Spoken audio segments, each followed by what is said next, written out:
Hello there, and a very warm welcome to Chazingdra Chats, the show where we take a stroll through the life stories of people in the Pokemon community discovering the 6 Pokemon on their dream team along the way.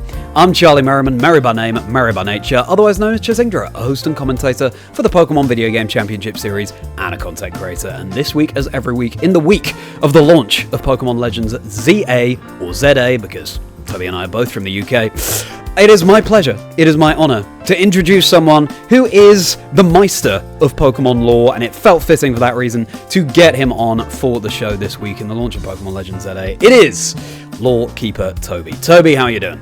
Doing good, Charlie. I'm really excited for this, and yeah, I think it is such a nice time to kind of like get to do this as the new Legends game is coming out. I was such a big fan of Legends Arceus. It's so up my street, and to kind of, I don't know, just get to do this like right before launch is like a nice reflection on the journey so far before we get into something new. I don't know. I'm buzzed. I'm just feeling the hype of the game.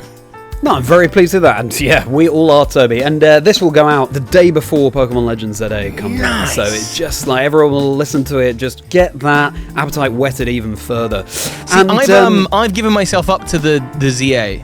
You're still holding fast. Really, I am to the holding Galarian firm ways. with ZA. Yeah, let's see how long that lasts, but I back myself to remain with the ZA. Toby, for anyone who's not so familiar with you, can you give a brief introduction to yourself? Sure, yeah, so my name's Toby. I have a channel called Lore Keeper Toby. If you found me in the last 10 years, you probably knew me as Bird Keeper Toby, where I have always been making content about kind of Pokemon theories and Pokemon lore.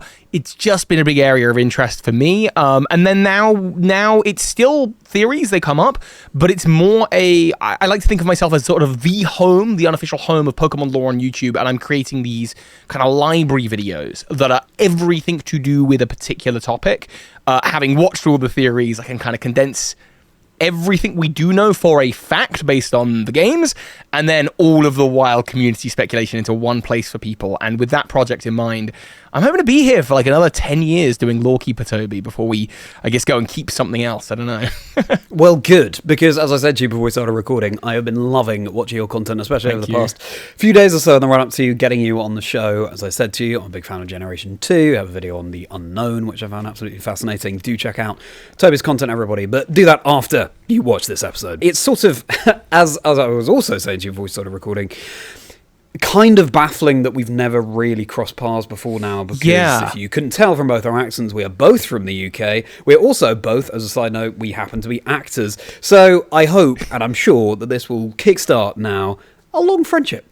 A budding friendship? I hope so, good sir. And I don't know why I'm overly Britishizing it, but yeah, I know. I think so. And I was saying, I think it's strange that we have probably been in a room, I would guess 20 times would not be an overestimate, and just not known that we are butt feet from each other. So it's nice to probably get to meet you and chat, Charlie. Yeah, absolutely. I can't wait to dive in. Thanks so much to Ron, TrueGreen7, for putting us in touch today, and also to Dusty Gogurt of the Hidden Power podcast, both people who I've had on this show as well. And before we kick things off, Toby, huge congratulations, because of course you are recently engaged. Wonderful. Thank you very much. Yeah, we're stoked. Me and Copperfield, we are absolutely buzzed. It was really nice in that, a lot of people go, oh, were you worried is she going to say yes or no? No, not at all. I'm such a good catch. But she, it was very much getting to pass that threshold with someone together of going, wow, we've got here and how lucky we are.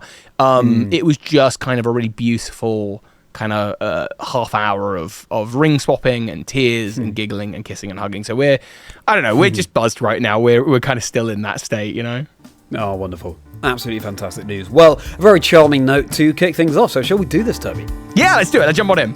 Fantastic. Let's dive in. Let's get to know your life story and the 6 Pokemon you're choosing for your dream team. What we're going to start with here is very appropriately your childhood. Yeah. So obviously the natural place to start, of course, as I assume other guests start. I don't know. Maybe they start they go reverse order. For me, it was childhood. When I think about it, it was obviously the home of kind of the starting point of Pokemon for me. Pokemon Yellow was found as a kid when we were on holiday in Menorca, I think it was. And my copy of Pokemon Yellow was Spanish. And my big brother, he's 2 years older than me, he had a copy of Pokemon Silver. And so he had kind of these cool Gen 2 Pokemon that he had access to, including evolutions of my Pokemon that I couldn't get. And being my big brother, I'm looking up to him. He got like a level 100 before me. He had a level 100 for Alligator before I had anything level 100. And actually, oddly enough, in that first instance with Pokemon, I did not know how to save the game because the copy of the game was in Spanish, and I don't read Spanish. And I would just play the opening of the game over and over and over again until somebody showed me how to get past the guy who teaches you the tutorial, the catching tutorial, and how to actually save the game and save my progress. Generally, though, in the childhood years, this is kind of one of the key things I think about is my time playing Pokemon. But for me, it's a time of like, on reflection, I was very insular. Like I was very, I was an autistic kid. I'm an autistic adult as a result. And at that time, did not know this about myself, of course. And it was all very insular. I think I was very focused on my Pokemon. I was very focused on Zelda. I was very focused on Sonic the Hedgehog. And I was very unable to see why other people would feel differently about these things than me, or why anyone else would have kind of any other opinion than mine as a child. And so I just kind of loved what I loved and went in that direction quite strongly and found things like school quite frustrating. I was in a lot of the kind of learning support in school and just kind of sat there with teachers, the learning support teachers, half doing work, half telling them about probably Pokemon or doodling Pokemon. And that's kind of a lot of what I think about when I think about my childhood years. I was very lucky, wonderful mum and dad who just kind of looked after me and supported me through all of my obvious quirks and kind of just said, well, look, if it's what you enjoy, have at it. And yeah, when I discovered the Game Boy Color, it was very much bye-bye real world for a while. Sure, yeah. So when did you receive your autism diagnosis? I think that happened at 13.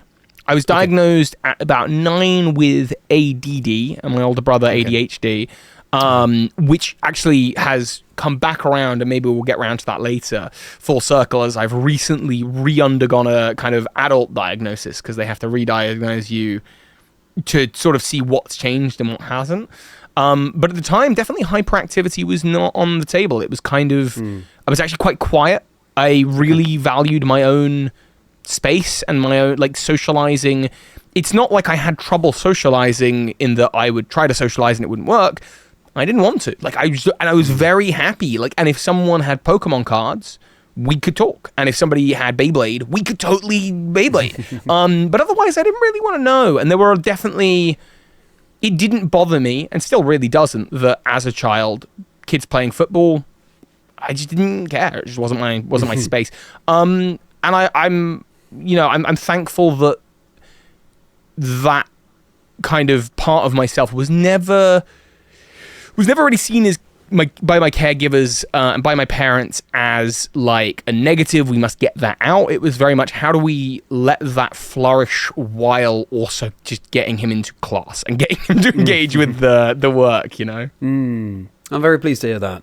And so that means that your parents, for a good few years, the first good few years of your life, didn't really have an explanation for why perhaps you were struggling to focus, etc.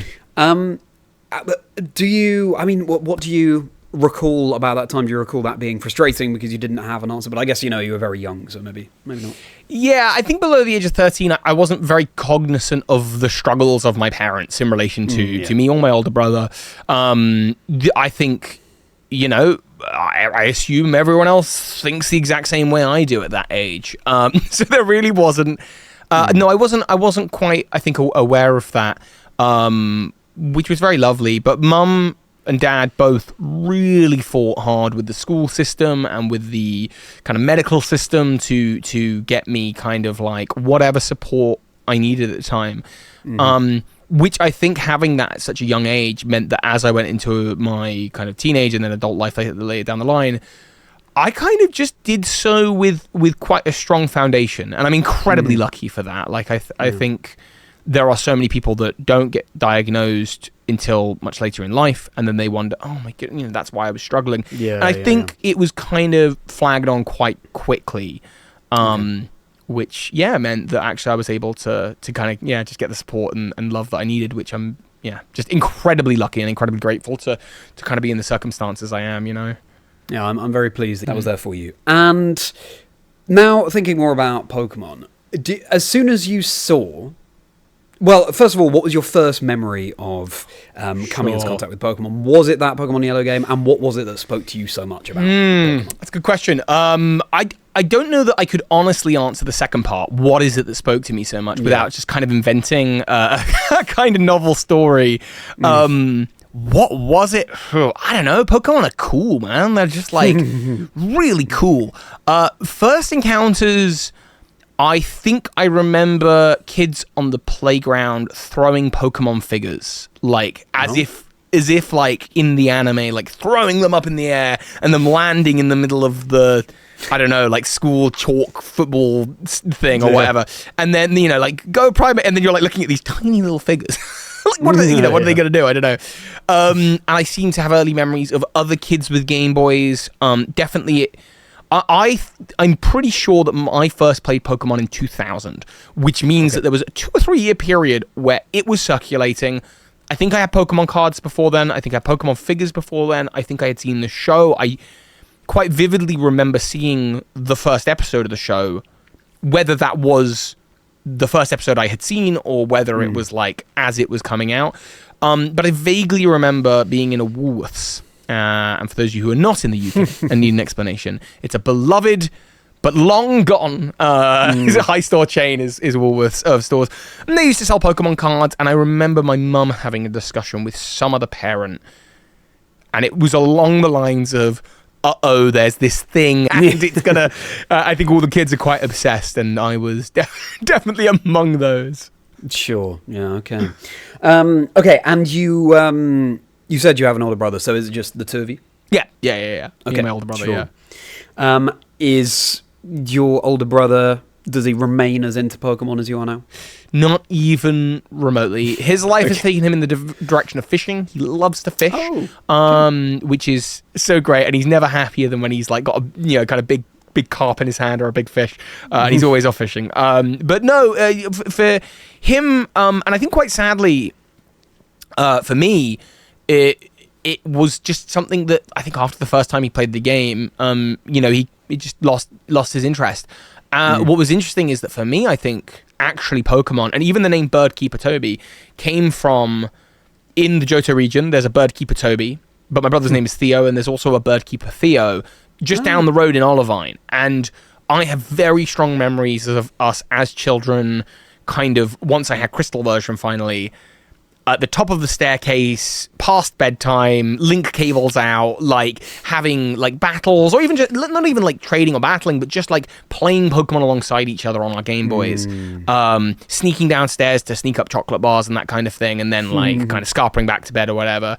And so for me, I think it was like, at its core, I think Pokemon was a thing of bonding with my brother, and but it's sort of left his life, and that's fine. And for me, it's been the way that I've bonded with a lot of people. I guess in reflection, you could sort of say, well, that's how I've sort of been socially trained. Is like that's how I get to know people, is through Pokemon a little bit. My first best friend from sort of childhood, a guy called Nathan. Definitely, it was like Pokemon card trading. Playground style. Like, I've been to Burger King and I got this cool Pokemon promo thing, and like just kind of chatting about that. Like, that was, I guess, that's how I got to kind of know people, I think, was through Pokemon. I'm very pleased that it was there for you as a vehicle to meet people, and wonderful. Let's go from there now into what's going to be the first Pokemon on your dream team. So as a reminder, everyone, the aim here is not for Toby to build the most competitively viable team in any way, but he can do that if he so chooses. It's just for Toby to pick the 6 Pokemon that have been the most special to him over the years, and he can define that for himself in whichever way he would like. I have no idea what they are. He's decided on them in advance. So Toby, tell us what's going to be Pokemon number 1. Pokemon number 1, and I'm so excited to begin this new journey in ZA with it, is Totodile, because of the aforementioned, like, my big brother had Fraligator, and so when I got Crystal a couple years later, there was no question. I'm gonna get a Totodile. Like, that's of course that's gonna be my starter. And obviously in Yellow, you're given Pikachu.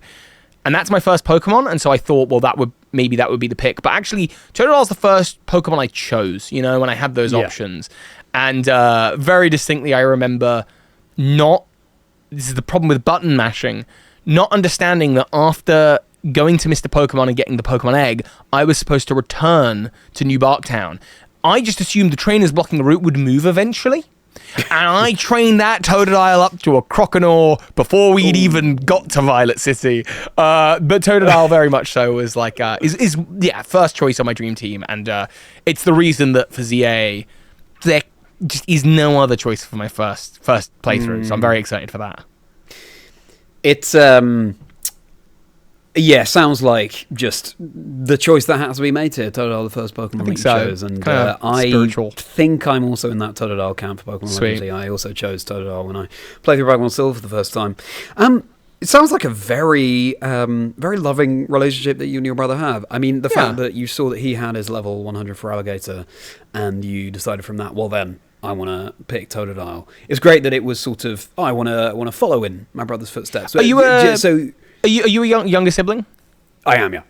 Yeah, I don't know necessarily what your experience is, but like for me, I think at that age in particular, it was very much like, I want to be like my big brother. My big brother gets to do the cool big brother things, Like, yeah, for sure. No, I very much, yeah, no, I definitely identify with that. But also, like you, I had no interest in sport when I was younger, whereas my brother is very sporty. So it's not necessarily that I wanted to do everything that he did, but for sure, there is definitely an element of that. But overall, my question here is, would you say that you and your brother have always had that loving relationship rather than a sibling rivalry? Oh, yeah, like, I don't think there's ever been a rivalry, like, I think, as with any brothers, like, it's kind of changed and evolved over the years. Yeah. But, no, like, yeah, definitely always loving and always supportive, and I'm always thinking, I hope he's doing well, and when, whenever we chat and, keep up with each other, which we do weekly, it's just always nice to see him kind of doing his thing. Yeah. Absolutely wonderful. Well, Totodile, welcome to the Dream Team. And everybody, if you're enjoying this chat with Toby, then please do like and subscribe. It means such a huge amount, and it always goes such a long way, as Toby, of course, can attest to. But we've got so much more conversation to have, so we will snap our way over from there now into your teenage years. Yeah. So I think with anyone, and I'd imagine a lot of guests, maybe if they divide their life up this way, I'm not 100% sure, would use the teenage years as a nice break point. I think it's hard for me to really separate out anything before the ages of 13, 14. But obviously, as we become teenagers and everything starts to change and there's all the hormones and the brain starts to, I think, just... the world changes, I think for me, the colourful, vibrant... very simplified world that I had just began to become more granular and, in many respects more interesting. But at the time, it's very scary. There's a lot new going on. And there's sort of other people, and you're very aware that there are peers and that kind of thing. My teenage years, kind of like 13 to 16, were the beginning of very meaningful friendships. It was also my first experience of loss with my grandparents. My mum's mum and my dad's dad both passed away, sadly, sort of about a day apart from each other, which was a very odd, a very turbulent kind of time in those teenage years. But in that, I was sort of, I think, quite lovingly bestowed by certainly my granny, like a sort of sense of, hey man, like, this is your life, like, what do you want to do? Like, the sort of, she very much flat out told me, and I remember this in her kind of last couple of days, meaning of life, love people, be loved, that's like, that's it, that's the gem. And I just felt so like, it was almost like a very sudden awakening over those kind of months. Who am I? Like, what am I doing here? What is going on? And actually, I think I began to find a voice, whereas before I was very, very quiet. Something happened between 13 and 15, somewhere in that zone, and around these events, that led to a very confident, very weird, very strange, and very openly strange kind of lad showing up on the scene. And where I think so many people evoke the story of I was bullied in school, or I didn't fit in because I was strange and I like Pokemon, I had autism. I didn't really have that experience. People did think I was strange. People did think I was weird. And I really just wore that. I was just like, yep. And there was this sort of feeling of, okay, man, like, and I think eventually some people even kind of coming around to that. I found my voice as well in drama, which is I had a drama teacher who Mr. Baxter, who is just so fantastic, who when you're making in the UK, when you get to about 14, 15, you start making choices about what direction you want to go in school. Maths, English, science, all boring, not interested, but you got to do them for me. Then there was IT, which I was very interested in because of my interest in video games and technology and this new thing that was popping up called YouTube that people were talking about. And then there was this, and then there was drama. And I just, if nothing else, because it's odd to, on reflection, go, I was really good at drama when when you're talking about someone who is like 15. But if nothing else, I was loud, I was confident, I could remember lines, and I could say them with, the kind of correct cadence and intonation and kind of flow. And so that was kind of the start. And the drama teacher just pulled me aside one day and said, please, when you're making your choices, make sure you pick drama.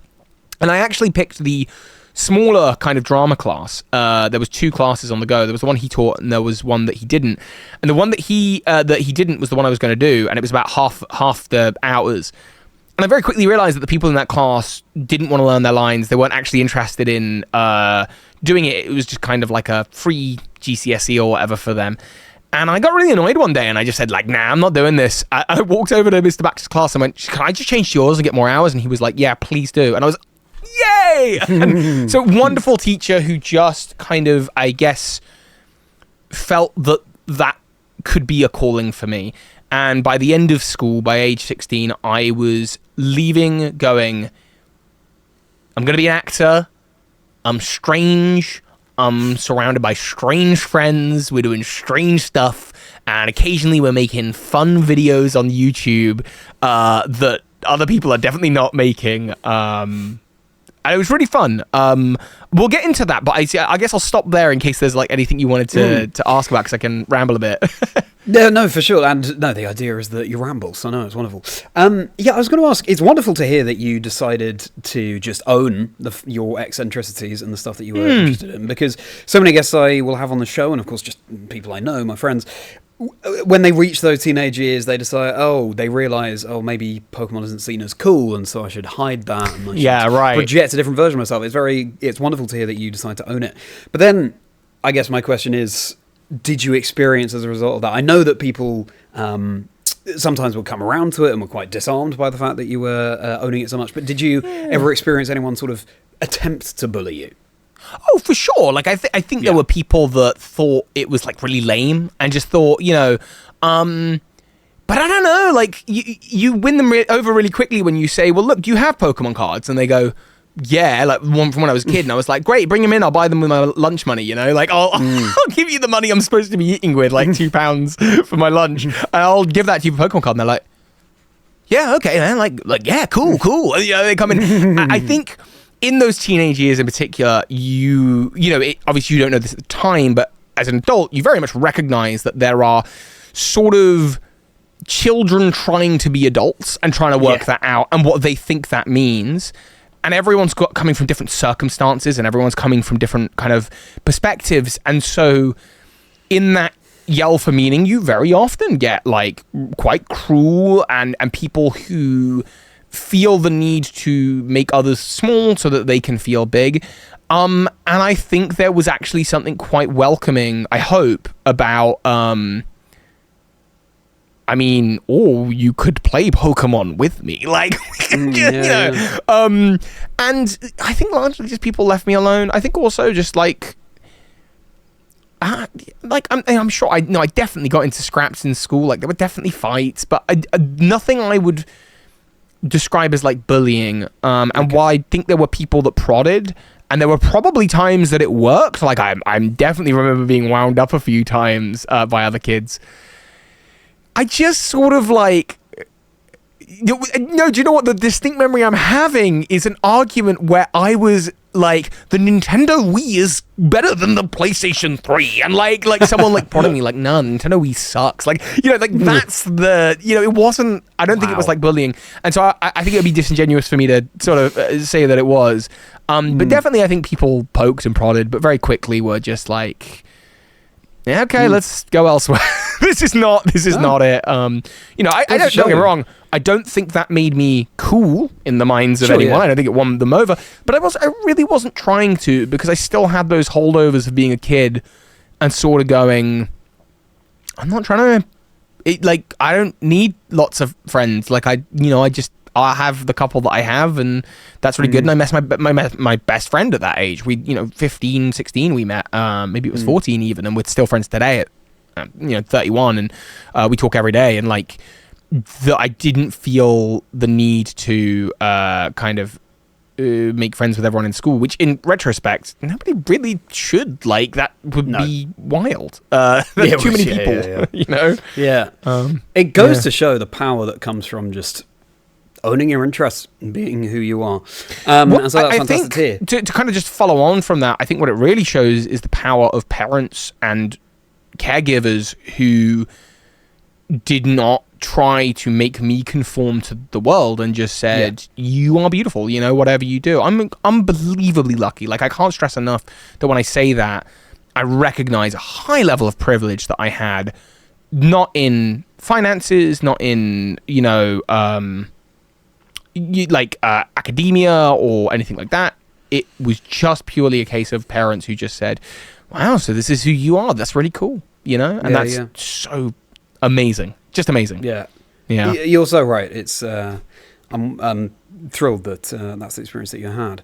And so then you said that, you get to the age of leaving school and you have those friends and you are making YouTube videos together. So presumably for you, YouTube felt like just a logical next step with doing the drama you're doing. So were you doing sort of like comedy sketches? What sort of flavor did those videos take? So me and my best friend Dan, we were making a series called Two Geeks with an Objection. You can't find it anymore, but we were really into like Red vs. Blue and Rooster Teeth and these kind of what are now internet kind of staples of the origin of the internet and media on the internet, but at the time were a group of friends who were just kind of making something fun. For those of you who don't know Rooster Teeth or don't know Red vs. Blue, I should preface, Rooster Teeth is a kind of multimedia company that started with one show called Red vs. Blue. It was filmed inside of Halo. So like all the episodes, it's a sitcom filmed in the world of Halo.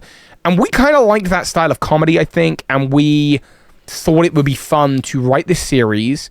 And Dan was really into Phoenix Wright, the video game series Phoenix Wright, that would be like a half sort of court drama at times, but more like a comedy, like almost Friends-esque kind of sitcom show.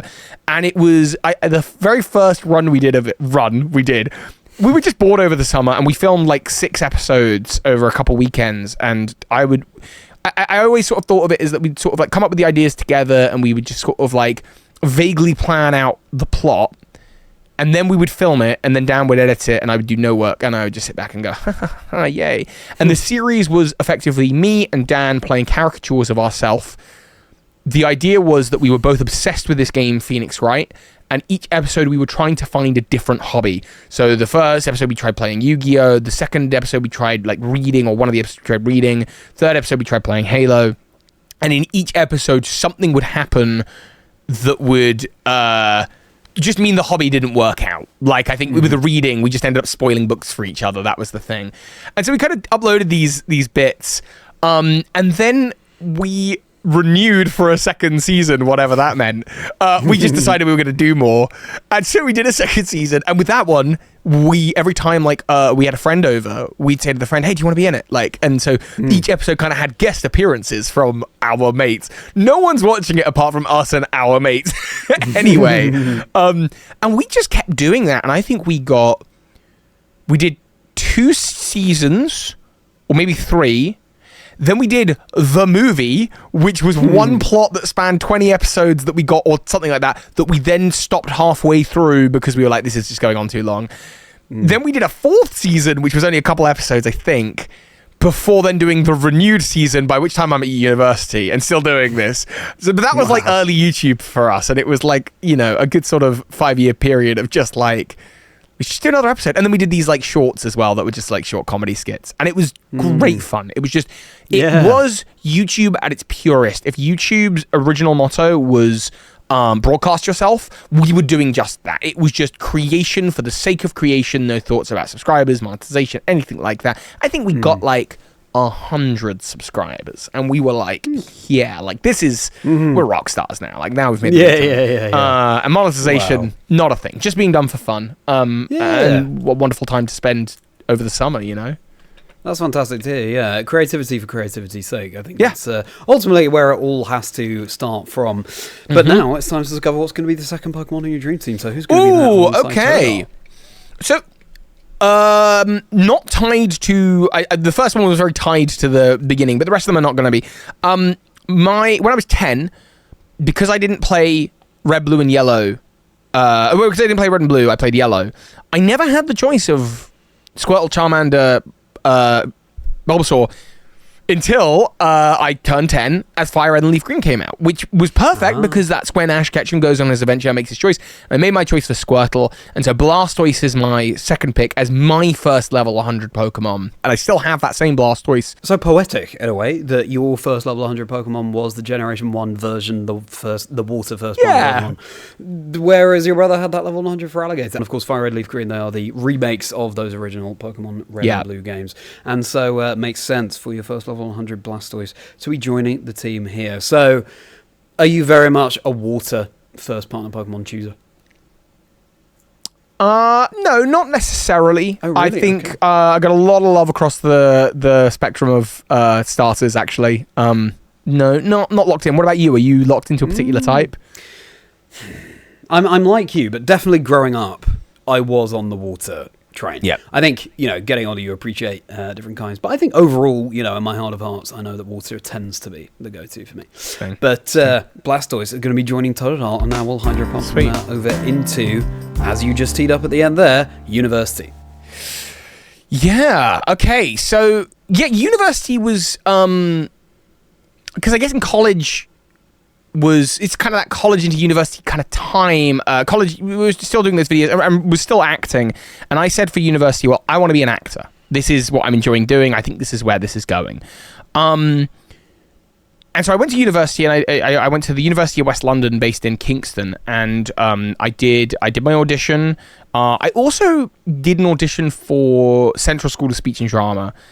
And I remember having like the utmost confidence and going in and doing the first half day of the audition, and they read out a list of names for people who were going to stay, but I thought they were reading out a list of names for people who were going to leave. And so I said bad luck to the guy who was staying as I was being told, no, mate, you're off. I went, oh, okay, fine, fair enough.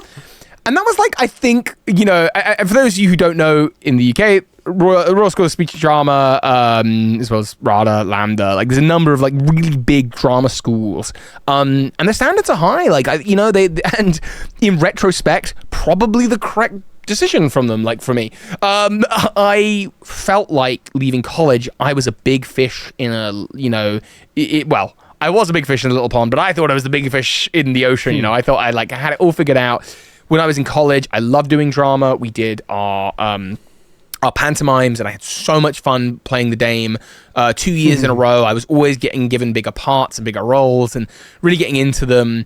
And I enjoyed it, and I was good, and I got my kind of triple distinction at the end of it, and I was like, brilliant, done it. Like, this is so gonna go well for me.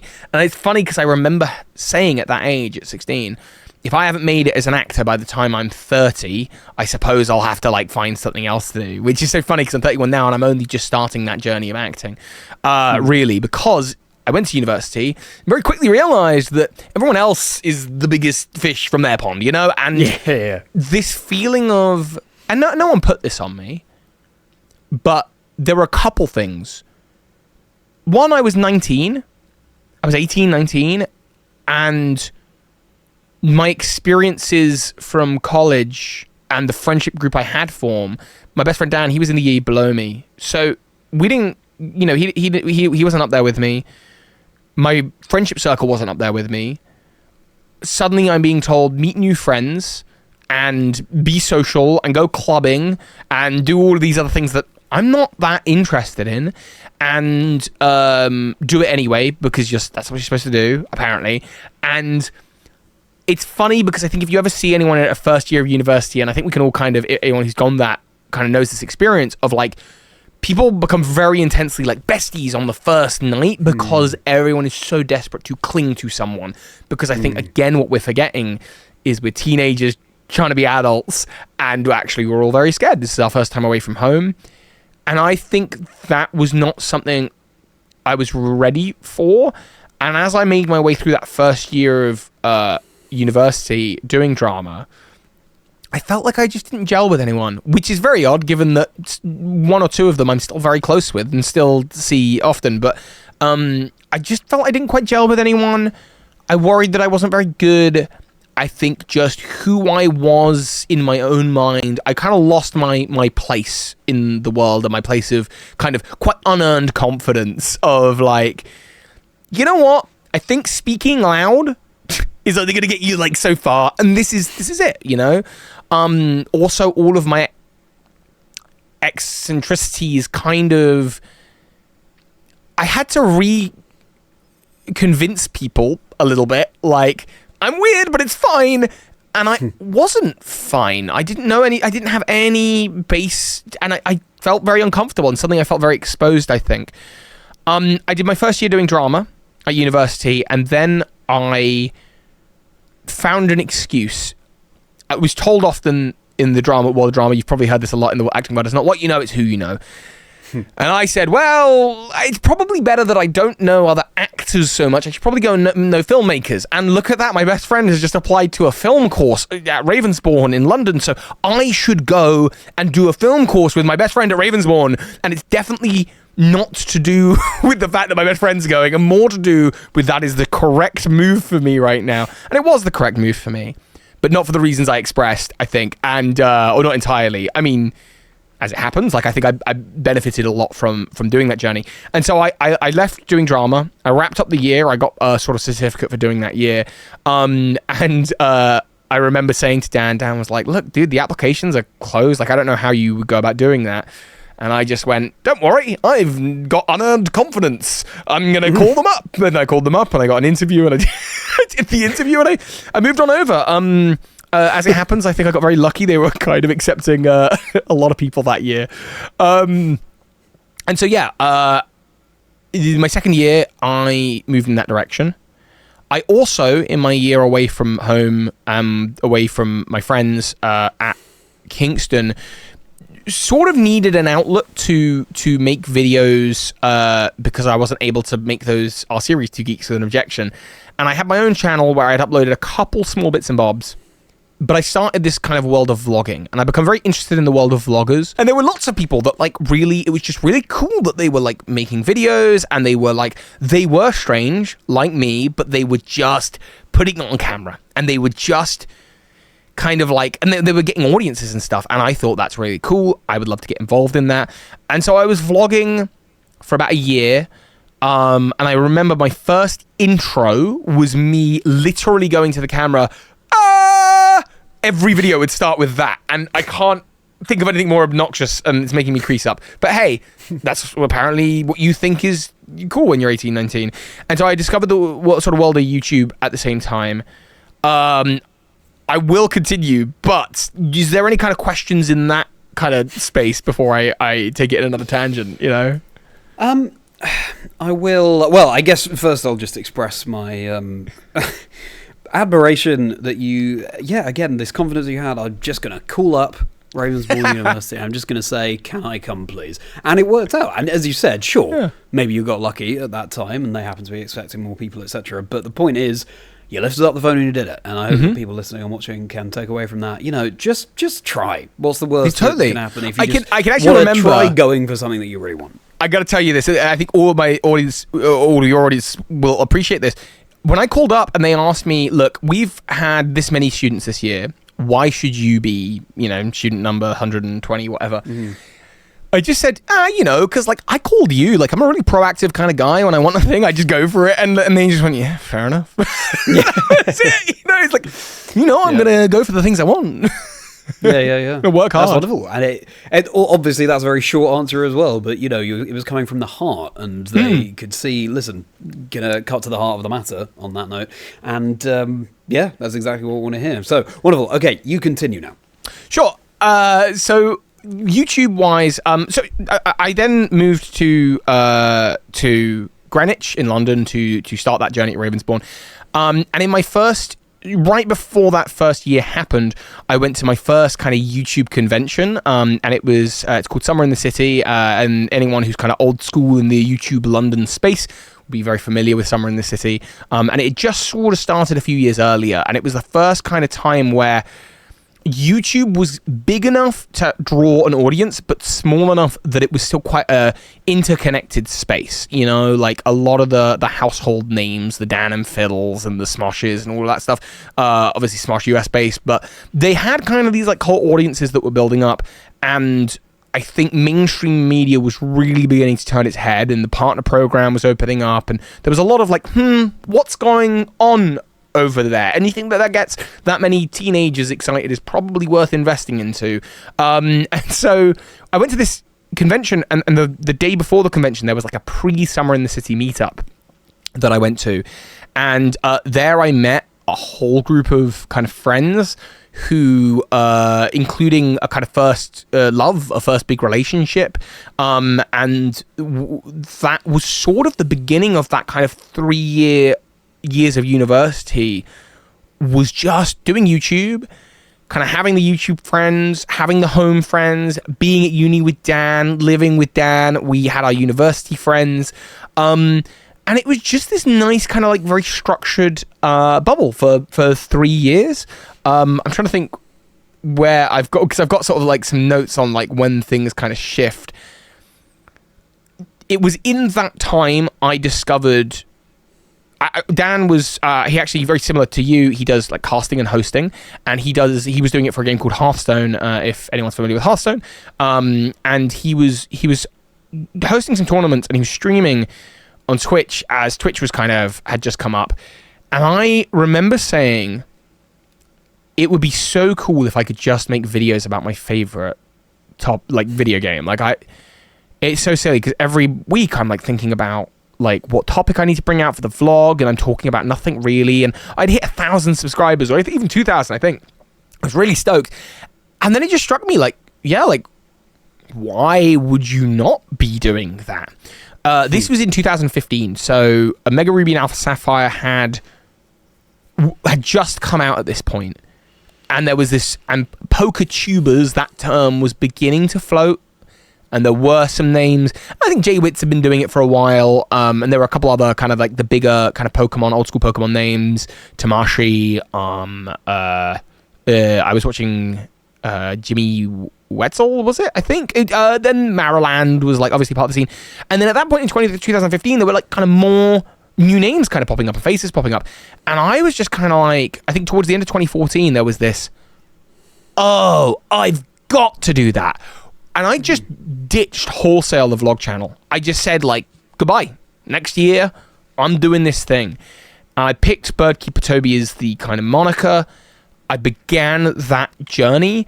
And the last, I think, year and a half at university, I basically put my studies to the side completely.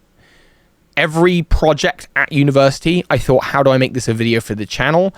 And very quickly, I think the first year I got 30,000 subscribers, and I was like, yeah, this is going somewhere. This is the thing. I was super stoked by that, and I could just see it growing and going more and more. And actually, oddly, at that time, we were waiting for Pokemon Z, so like that didn't happen, and it was just a year with no game, and yet here I was kind of making theories and bringing the vlog side to it. Like I think a lot of people hadn't done the on-camera stuff. I remember about 4 or 5 months in, I discovered M&J TV, who you've had on the show before, and I went, oh no, I'm doomed. Like someone else is already doing this, but he's American, so I got the accent bonus. And very quickly, this kind of community started to form. I was very active in like reaching out to people. Ron, True Green 7, and I became very good friends over the years, M and J, and so many wonderful others. I started a podcast with PD Winnell and Ace Trainer Liam and Kennedy Evie. I met Sarah B. Joe, and so I just got to meeting people, and what I discovered is, unlike the London vlogging scene, the Pokemon scene was very, like, a lot of people doing their own stuff and not a lot of people. There was a little bit, especially in the Let's Play space, but outside of the Let's Play space, people weren't really crossing over. People weren't saying hi. People were just kind of aware of each other going, oh, I love their videos. And I'm like, well, then you should talk, like, and you should do videos together and that kind of thing. And I think in that first year, I reached out to about 50 different people, just being like, hi, this is me. I'm on the scene. This is what I'm doing. You know, would love to get to know. I just sort of started butterflying from there. And working on videos I thought were really cool, and kind of doing these visual storytelling Pokemon lore videos. That period of my life into the next period, which we'll get to, I think ended in quite a dramatic way. So I'll maybe save that for the next bit. But oh wow, just to leave like a bit of a breather.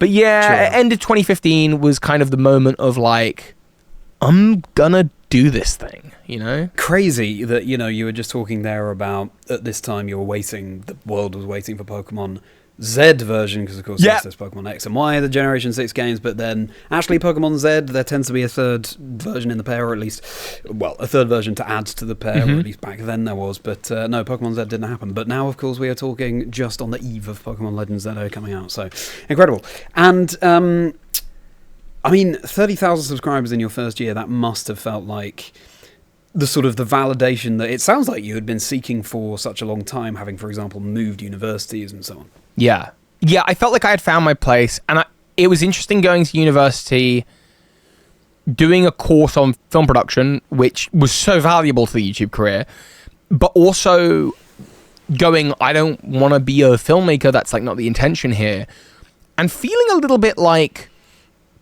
I'd gamed the system almost a little bit, like, oh cool, so I get to like not be overly stressed about the work I'm doing, and I can channel all of this wonderful free time, because Ravensbourne, at the time, I don't know if they still do, they gave a wonderful amount of flexibility in that, like, if you wanted to fob off classes, you absolutely could, and what they wanted was you to be working in industry. Their goal was to get you in industry, and I always saw it as school as a means to get into college, college to university, university to get into the world of whatever job you want to do.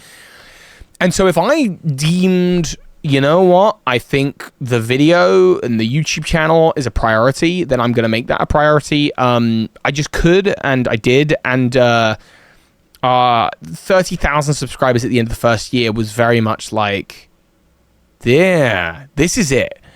That moment that I had the epiphany of course I should do that, it's the fireworks in the brain moment. Like, it was very like, oh, you idiot. Like, how did you not even consider it? And I very quickly went, is anyone doing Pokemon theories? There was one or two people. They were presented as slideshows. They were not presented as like people on camera doing what I was doing. Were there people collaborating and doing tag videos, which were kind of the rage at that time? No, they definitely were. Oh, we do that in the vlog sphere all the time. And like, you know, so I spent 2 years doing the vlogging and then going into this world of like bringing that side of it. And I think it turned a couple of heads in the Pokemon sphere who just kind of went, oh, that's interesting, like that's different, how fun. Yeah, that's fantastic.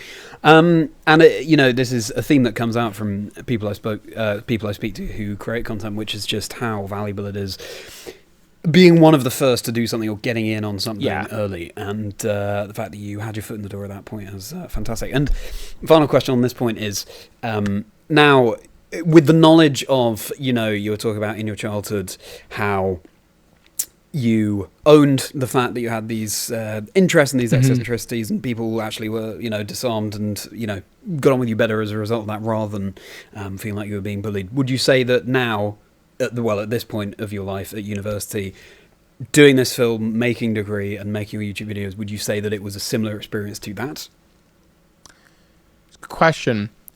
I think that it was similar in that, like, I think my foundations were a little bit shaken in the first year at university, where I didn't have the Pokemon channel, I didn't have any of my creature comforts, and I didn't have any of the people around me that I knew and felt at home with yet.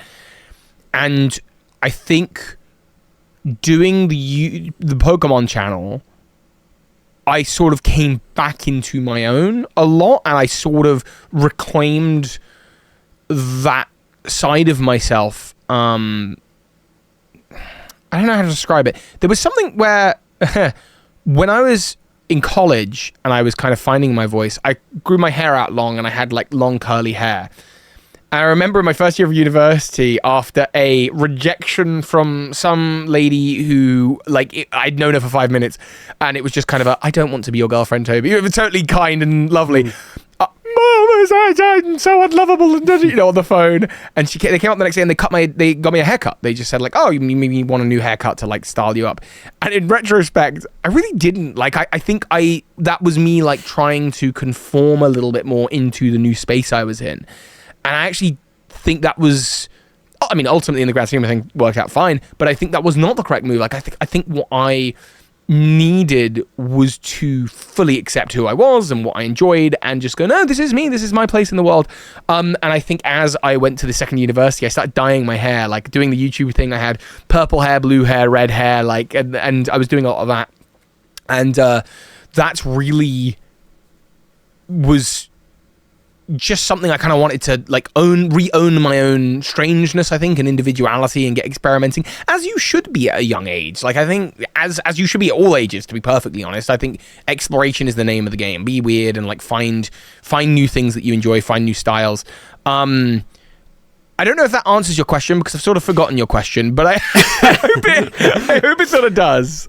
Yeah, well, it sounds like the answer is yes. The question is, did you feel like the people you were around at university, they were more accepting of you as they have been back in your childhood? Yes, and I think in addition, because everyone at that point, like when you go to college, there's a big difference from school. College and university, you are around your people, and so I was not confronted with like that's strange or that's weird. There were the more traditional filmmaker types who were on the course, and they got on and did their thing. And we did our thing, and I did my thing, and we were very much like the YouTube table and the internet table, who all kind of enjoyed Scott Pilgrim and watched, YouTube, and were interested in like streaming and discovering Twitch and all the rest of it.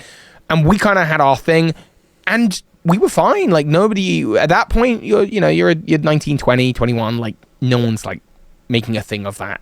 You just go your own way and focus your own thing, Yeah, fascinating. Well, now we will go our own way from there into discovering who's going to be Pokemon 3 on your dream team alongside Totodile and Blastoise.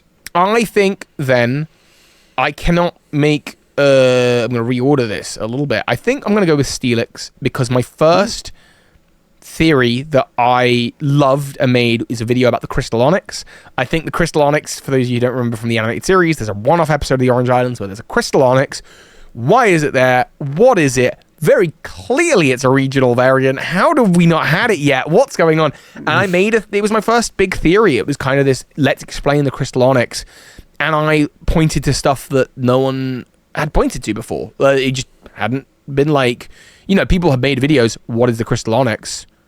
No answer, And I kind of went, well, no, let's try something here. So like Mega Steelix had come out, and inside Mega Steelix there's these giant crystal structures that come out, and okay, so maybe Mega Evolution has something to do with it. And actually, Onyx has these Pokedex entries talking about how it forms underground under intense heat and pressure like a diamond. Oh, interesting. And Steelix is said to be really hard, but diamonds are really hard. And so suddenly I was able to start forming like some kind of like story there. And I think that is, and even just kind of watching your face go, oh yeah, I suppose so. Like, I could kind of see that happening. That's what I enjoy doing. And going like, I can kind of captivate people just by putting some dots out there and saying, so therefore, like, what do you think? And like, I think Steelix and Onyx, Steelix for my team, have done a lot for me over the years. And that was kind of the origin mark of that, Fascinating. Yeah, and for anyone unfamiliar, well, I mean, with Pokemon Legends that are just around the corner, worth explaining at this point anyway, Mega Pokemon, temporary final forms that Pokemon can access beyond what tends to be their normal final form, and they might have different typings, different abilities, etc. So, Steelix joining the team, and you were talking about Mega Steelix there, and it so perfectly represents this point in your journey and kind of a Pokemon that really kick-started this sort of thing. So Steelix, welcome to the Dream Team. Now we'll dig from there into a proper dive into the Keeper Toby years. Yeah, so I won't go too deep into the kind of transitional period, but 2016 is a year that I think I often sort of quoted as the best and worst year of my life. I think it was a complete breakdown of the life before. First big romance I mentioned earlier, that relationship came to an end, and was very heartbreaking, as any first big relationship is. I had a friend who sadly passed away, who was a close friend of mine, and that was not something I was ready for at that age, nor anyone should have to be. And I think leaving university and working out, okay, like, where do I go from here? I've got this amazing bird Keeper Toby thing. I really clung to that. Like, it was like, I am all in. Like, literally all the chips are here with this. And it's kind of, it's like choke me up a little bit, but it's kind of hard to think about, because when I was thinking about this story and where I know it goes, and what this kind of almost 8-year chunk of my life, 9-year chunk of my life represents, there is a lot of sadness about it. There's a lot of joy. I did cool things, and I went cool places, and I got recognized by the Pokemon company. I got invited to cool events by amazing people who work at that company, and I got to just do the most incredible stuff, and to a huge audience. And I got my play button, my silver play button, and made a living being self-employed. And again, by the just like luck of the draw, having amazing parents who said, yep, come back home when you're done with uni, like, work out what you want to do next and where you want to go, and gave me a space to kind of explore the channel, and turn that into a real career, which I think I did need an extra year or so to really get that going. The sadness, I think, comes from I didn't know who else I could be. Like, it was very much like, I am Bird Keeper Toby. That is what I am. That is what I do. And the kind of closest people to me, and I think I've opened up about this on the channel before, will know that for me, I was very much like on rails with that. I have a infamous to-do list. I'm very productive. And the ADHD starts to reappear over the years here, and the compulsion to just get stuff done, be productive, because I have to make the most of it, because I am so lucky and have been so lucky. I was very I ignored my own struggles, and I ignored my own mental health, and I think I ignored my own well-being. In that time, a pandemic came along and just said, like, hey, we're going to stop the world from moving for a little bit. And I was very much just like, okay, I have to work. Like, I have to do this. Like, and the gratitude that I have for the opportunity to do that completely silenced the kind of pains that I was going through, and the feelings of, like, the feeling of, wasn't I supposed to be acting? Like, wasn't that something I was interested in? Yeah, but you get to do this. Like, you get to do this. Like, and so we're not going to shush to that voice. And the feelings of, like, I just suppose there was a lot of, like, self-doubt and a lot of feeling of, like, one day, for whatever reason, this could all fall apart, the channel. And if that happens, like, you just need to work hard while you can. You don't even think about that, which is, in retrospect, not the right way to navigate life. And I don't know that I was cognizantly aware of all of this while it was happening. I think I was largely enjoying the ride. But as the years went on, this became more and more clear to me. This became more and more like, this has been building up. I've not addressed the pains of the past. I've not addressed what that I am in a life that, while I am lucky to have, is maybe not my choice to have. And I need to work out what that choice is going to be. And I think, I'm sure I have one more thought on this, but it's kind of escaping me a little bit. How could it? I met Phoebe in this time, which was what. Sorry, Phoebe. I met Phoebe, known to my audience as Cuppa Fee, through her YouTube channel at this time. I just sort of enjoyed the world of dating for a couple of years and kind of figured out that element of my life. And me and Phoebe met, and I sort of said to her, look, I'm really in love with my channel and my work, and this is what I like to do, and I'm not looking for a relationship. And she said, great, I'm not looking for one either. We will be friends and we will date, and that's kind of that. And over a year and a half of that process, we just came to a point where we said, like, hey, we already sort of say I love you, dude. Do you think if we removed the dude at the end, would it be weird? Like what's going on here? Like, oh yeah, I suppose not. Well, I guess, I mean, if we were to label this up, friends cheering us in the corner, like, come on. I was like, oh no, really, are we here? But we just enjoyed our company, each other's company a lot. And, at very much our own pace and at natural time, we said, yeah, this is it. We're boyfriend, girlfriend. And then she was at university and moved in the day before the pandemic lockdown began. And so we'd sort of been seeing each other for about 2 years at this point, 2-3 years. And so she moved in, and it was very much like, this is either going to go really, really well or it's not. And it went really, really well, which is great, great company to have. And so that was kind of the, I guess, Keeper Toby years generally, which I feel like I'm reflecting on with a lot of sadness. There was a lot of joy, and I'm very happy for kind of what happened next, but I also want to acknowledge that, like, it was both wonderful and difficult. Yeah, I think that's kind of it, Yeah.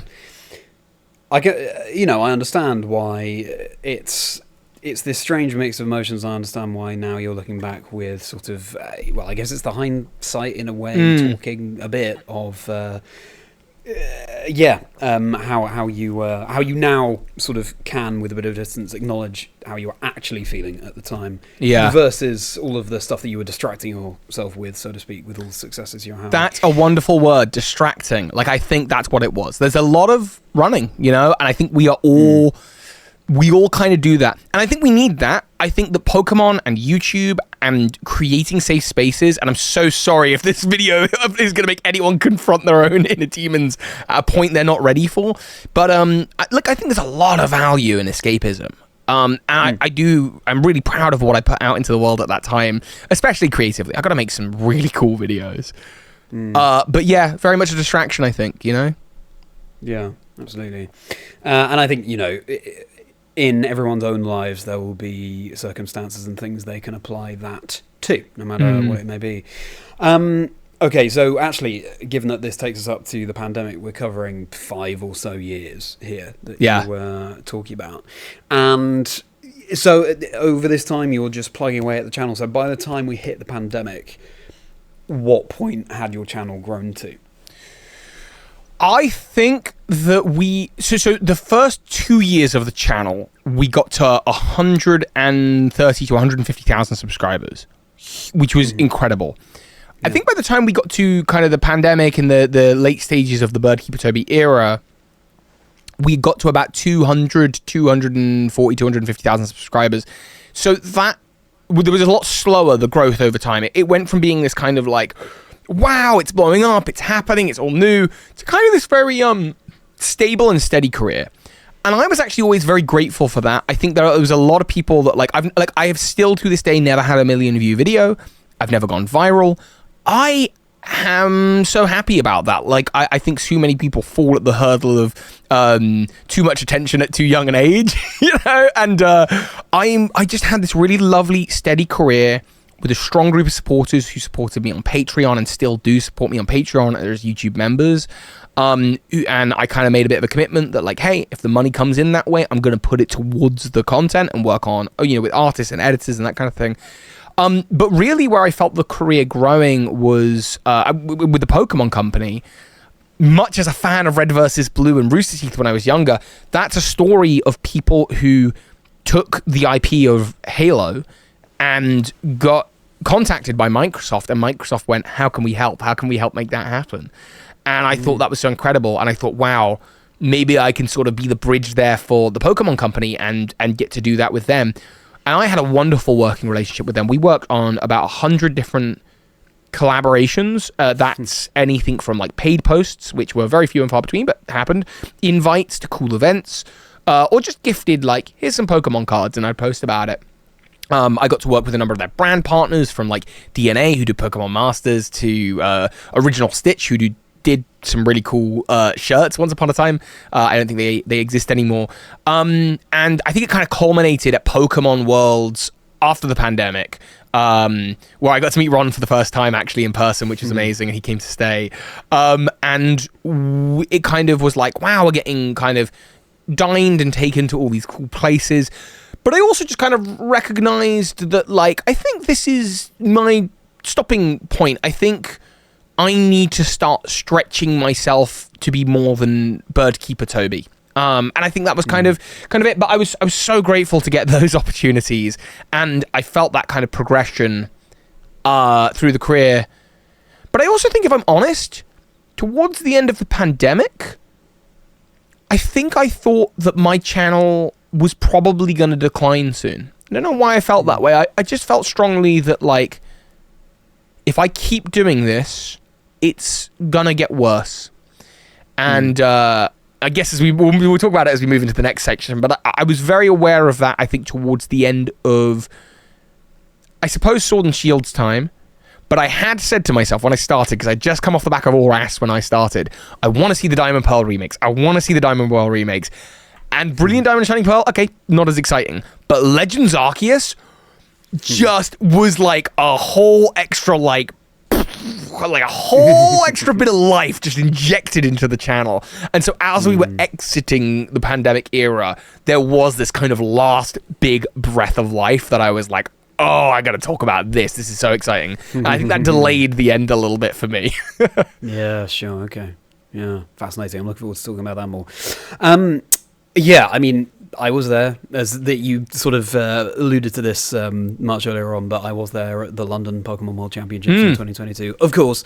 But alas, you and I and hadn't met yet. How unfortunate. We did not cross paths. I'll just ask one question on this point, which is that surely, as you start to do things with the Pokemon Company, you must have been thinking, it must have been so surreal for you. I mean, the young you must have been screaming, thinking, this is so cool. What were your feelings around that? Yeah, I mean, I remember the first thing I did with Pokemon Company, a mutual contact, had kind of invited me and a few friends to a Pokemon XY Evolutions trading and battling, like, pre-release tournament. And so we were playing XY Evolutions there, like, not at the Pokemon Company headquarters, but just like in a pub where they were having this kind of event. Years down the line, and one of my most successful videos ever was me going to the Pokemon Company's kind of base of operations in London and playing Let's Go Pikachu and Eevee officially early with them. And there were a handful of us who had that opportunity and were given that footage to upload, like, weeks early. And I got to upload my first Let's Play, and that was one of the closest to 1 million I've ever got. That was about 800,000 views, and that is, I think, even now, if I look at, like, the history of my channel and I look at, like, all the days that kind of come and go, that day is just like an outlier spike. I mean, it was huge, and I was like, I am just so grateful to them for doing that. Like, I think without that, I don't know, but I think that was a huge contributor. But even just being in the Pokemon Company building and getting to know, like, Cerebi Joe, who runs Cerebi.net. I think you've had on the show. Yes, I have. Yeah. I remember meeting him, and obviously not as an official part of Pokemon, but I remember meeting him at an event. And I thought he was a viewer coming up to say, hi, Toby, like, how's it going? And I was, like, ready to kind of like, oh, hey, do you want a picture or something?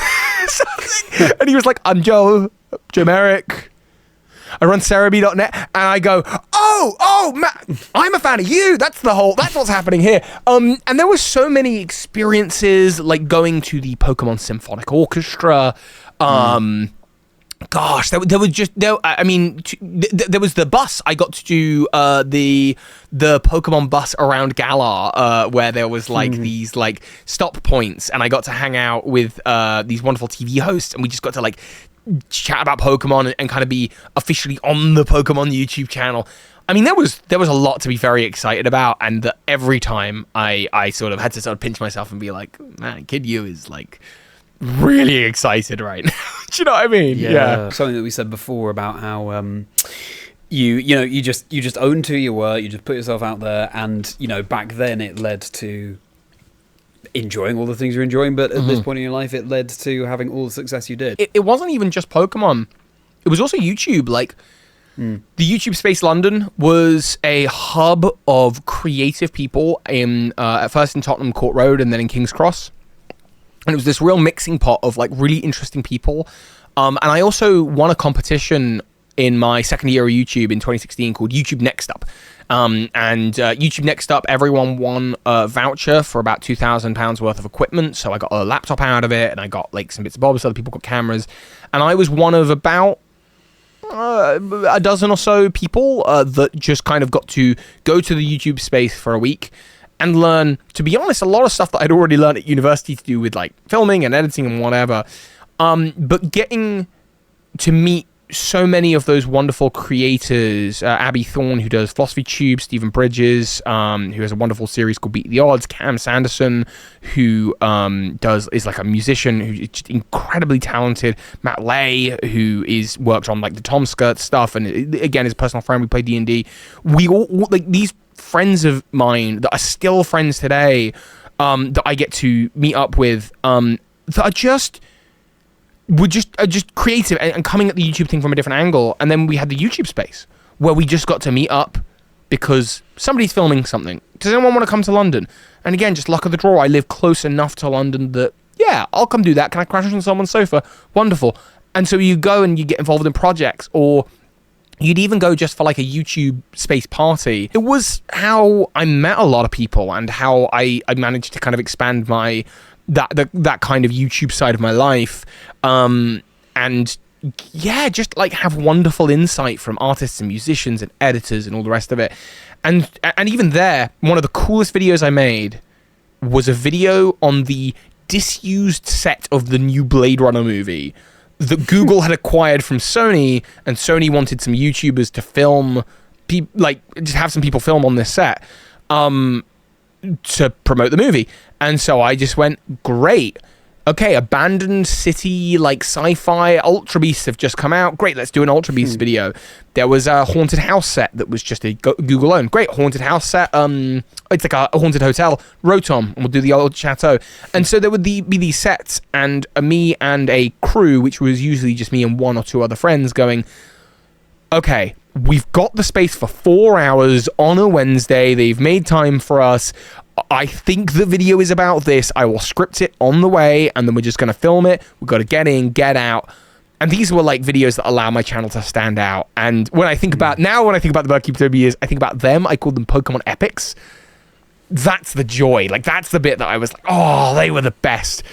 Unfortunately, as the YouTube space closed down, and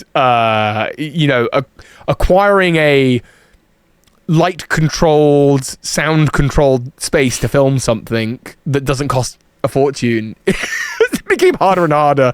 I got very lucky. I had a lot of viewers who worked in escape rooms that were perfect for that kind of thing. Phoebe's suggestion, that one. But yeah, eventually that became like an unsustainable, like, I don't think I'm going to be able to keep doing that, which is a shame, because I got to get a bit of acting in there and kind of dress up the part and put on some costume. Yes, so rambling away, but I'm actually glad we took this tangent, because now I'm suddenly like, oh, there was a lot of love for the project. There was a lot of love for the art. Yeah, very exciting time indeed. That's fantastic. Yeah. Right, it's time now to introduce what's going to be Pokemon number 4 on your dream team, alongside Totodile and Blastoise and Steelix. That I think quite in line with Totodile, Blastoise, Steelix, and then this is a Pokemon from that time, is Mew. I went to, one of the first things I got invited to by Pokemon was in 2016. They did a launch party for Sun and Moon, and at that launch party, Shigeki Morimoto, who is the coder for Mew, was there. And if you had Virtual Console Red, Blue, or Yellow, Game Freak would trade you to that Mew. And I think it was the only event of its kind that happened in the UK, if not in Europe. And I've just got this Mew that is like from Game Freak, that is like from a real event on my Pokemon, well, it's been traded up now, but was on my Pokemon Yellow, and I just think the world of that Mew. And because it was around the time of Sun and Moon as well, once it got traded into game, it got Genesis Supernova, which I just thought was the coolest Z move ever. Yeah. That is so cool. And that, again, you know, on the topic of younger you just being thrilled about what you were doing now, that is that to a T. You can look at that Mew and think that represents that entire era. So it's a perfect pick for this point in your story. Incredible. Right, now let's transform from there into what you've titled your life reassessment. Yeah. I think I got to a point where me and Dan, my best friend, and Phoebe, my other best friend, we moved in together. We bought a place, and the channel had done well enough that we could get a place. And this was around the time we moved in between Brilliant Diamond, Shining Pearl, and Legends Arceus. So it was in that very short window there. And we moved in, and I think the year started, and Legends Arceus had come out. And I'd sort of done those Gen 4 remakes. And I was excited for what might come next, which was a new generation, Scarlet and Violet. But I also felt a sort of quite growing self-awareness of the friend who passed away, the breakup, the things from childhood, where you are in life. Kind of just beginning to, like, really say, stop ignoring us, please. And I remember kind of putting all out there and saying, okay, I have wonderful parents. I have been so lucky. I've got an incredible partner who is just amazing. I've got a wonderful best friend and friends. I have a mortgage now. I've got this career that people love, and I get to do it, and it's about my favorite thing in the world. And I'm not happy. Like, I'm mostly happy, but I'm not entirely. And the pains of the past in particular are just there. They're just not going anywhere. And I don't understand. And I think that's a very sobering realization. And I went to therapy. I had done therapy before. I've been many times to different therapists. I think 4 or 5 different therapists over the last, I don't know, I guess 4 or 5 years before that, to sort of see if it could work for me. And I went into therapy with a kind of preconceived notion that what was going to happen is I was going to choose my kind of top 5 worst and most impactful events of my life. And we were just going to, week by week, we were going to talk about those events.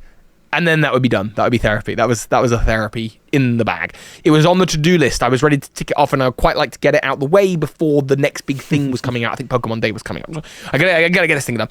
I went to therapy, and we kind of got to a point where, one of the first confronting questions was, Toby, this job you keep mentioning, who are you, without the job? Who are you without that? And I just remember looking at her being like, what are you talking about? What? That's the whole point. What are you talking about? In retrospect, obviously unhealthy, and I think, but for me, it was no, that's literally the point of everything. I don't know. And then we did the therapy, and there was this, I got to the end of those kind of 5 to 10 weeks of storytelling, and I said, are we wrapping soon? And she was like, well, we can if you want, but why do you feel that is what you need to do? And I sort of went, well, isn't that just kind of what happens? And she's like, well, you can, but or we could just do some therapy now. And I'm like, what does that mean to you? And she just started drawing together some dots that were, I think, quite important to me. And I guess I've alluded to a lot of them throughout this. My big brother and I, really, really close, playing Pokemon together. My first best friend, bonding over that. But my best friend moved away, and as my brother and I grew up, we, grew in different directions. And then actually, as my best friend and I, when I was away from him for that first year of university, oh no, come back. I gotta, we gotta cling. I had a close friend who passed away. These brothers in my life, that's not unrelated. There's a lot of connection there. How interesting. I've not thought of that before. And so we kind of just went down this path for months of exploring the most vulnerable aspects of myself things that at the time felt impossible to talk about, things at the time that felt too big to resolve. And even thinking about it now, like, it feels like, yeah, gosh, that's really vulnerable and really painful. But also, yeah, and even like the creativity that I didn't pursue in acting. And, you know, but I had this YouTube thing and all the rest of it. So, like, you know, and that's the whole point, right? The YouTube thing. And kind of being invited to just, as I think good therapy is for us, and if anyone's not tried transactional analysis therapy, I cannot recommend it enough. That was what vibed for me, and I liked my therapist. Just being invited to kind of take off the mask. And so, how do you really feel? Well, yeah, I feel, so I guess that's why I'm here. Like, I feel not great, but I have all of these things, and I'm scared because I'm scared that if I analyze these things, what if I find I don't like the life I have because I'm supposed to like the life I have? And we went digging, and we just did that process over a couple years. And while that was going on, Scarlet and Violet were coming out, and they were, to put it kindly, not my favorite Pokemon games. And that's just, you know, how I kind of felt about it. And I sort of went, is this what I am sort of cursing myself to do then? Is my role in life to be Keeper Toby, this guy who now has got into this very routine, like, I'm going to do these cycles, I'm going to, like, the game will come out every 3 years, we'll get a new game, something like that, and I'll just do it all the same, and I'll make the same videos every 3 years, and I no longer have the option to do the creative stuff I want to do, and I'll be too scared to do anything else. No, that is not going to work for me. And so I was, at the time, locked into a very big brand deal, which I'm quite grateful for. One, because it allowed me to make this decision, and also because it meant that I got to take time with the decision. So I was on a 12-month contract with a brand, and towards the end of the year that Scarlet and Violet came out, I said to myself, I'm going to get to the end of my contractual time with this brand, which will end somewhat towards the tail end of 2020 DLC year, whatever year that was, Indigo Disc. 2023. 2023. It'll resolve mid-2023. What I would like to do is treat this year as if it is the end. I will either find that it's not the end, or I will then make the decision to go away for a year, because I think I need it. I don't even know if I'm enjoying Pokemon the same. That's not going to work. Like, I'm a Pokemon channel, and the whole thing is me sharing my enthusiasm and love of this franchise. It's not going to work if I don't feel it. And I think I owe it to myself to be more than just a Pokemon YouTuber. Keeper Toby is not an identity for a whole person. That's a project. What are you doing, Toby? And so I began that process, and amazingly coincidentally, this brand took me out to Japan for Pokemon World Championships and to New York for New York Comic-Con. And in both instances, we got the announcement of the Kitakame DLC set in Japan, and we got the announcement of the Indigo Disc set in Unova. And I was like, hang on. Well, as I am in Unova and Japan, I should probably try and find places and sets and things of interest and really just kind of put like a final like send-off love letter to like some of my big favorite topics over the years. And so as we got closer to the end of the year, I realized the brand thing wasn't going to renew, and I was like, that's fine. Indigo Disc is out in a couple months. Let's film a few more Pokemon epics. I didn't know all of them I was going to do. We went to Disney. And in Disney, they've just got like a lot of decorated set style areas. And I spent a lot of time just like, ooh, ancient temple, quick, unknown video. Okay, intro for an unknown video, go. Like, we're in Nara and there's deer and this is where Violet City's based off of. So video based on the unknown, actually that's the same video. But we'll film a thing and I know what I'm going to say and I'll work out the video later. And so there was a lot of like that and just like mad grabbing for these videos, to kind of come together. And then as we got closer and closer to the end, I was like, I think I announced about 6 months out, this is the end. Keeper Toby's over. I don't know if I'm going to come back. I'm probably not. Like, that's not the intention. And of course, there was the thought of, but what if you do? And my job over that next year was to take that thought and say, put it on the shelf. That's a security blanket thought. This is the important thing. Because if I love this, I'll find that out. And if this has run its course, let's let it end. Let's not be that thing that just kept going long after we all know it should have ended. We all hate that show. We don't want to, you know, no one wants that to, and I don't want to be that. Like, and you know, like, let's stop phoning it in. Let's have one last hurrah. Don't get me wrong, there were plenty of phoning it in. Sometimes I had to pay a bill, and sometimes there's brand deals. That's still sometimes the case. But I saw out that chapter, and I remember finishing the Goodbye to Bird Keeper Toby video, which was like a whole summary of the whole thing, the whole journey. Sorry, it was a summary of the whole journey, and I sat in my bedroom with Phoebe, and we watched it on the TV as it was happening, and we premiered it, and the chat was going down, and the salute emojis from people, and the like, thank you so much, and just like, that felt incredibly meaningful. And there was this like, wow, I got to do it. How lucky am I? And I really felt at that moment like I was done. That's the end of that journey. That's the end of the chapter. And I'm so lucky I got to do that. There is nothing, if nothing else works out in my life, which is not going to happen because I'm a passionate person, but if nothing else works out, I did that. And I will not go back unless I am like certain. And I don't think it can be as Bird Keeper Toby ever again, because I think that is done. I can't wear that. And I think it's funny because the differences between what I do now and then, I'm on camera, I film a video about Pokemon lore, sounds the same, but it's not. And I don't think I had the ability to turn on the camera and behave the way that I do now then. I don't think I had the ability to approach it and assess it with my health and well-being at the forefront. And so I took a year off. I actually took the first 4 months of 2024 off completely. I just potted around the house, and I played video games, and I listened to audiobooks, and I focused on my health, and I went to therapy, and I just said, that's the point. That's 100% the point. There's no project right now but the project of Toby.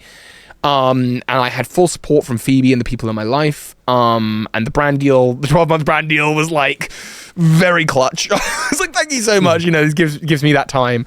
And I knew it would be like a financially like difficult year because of that. But I was like, no, this is what I need to do.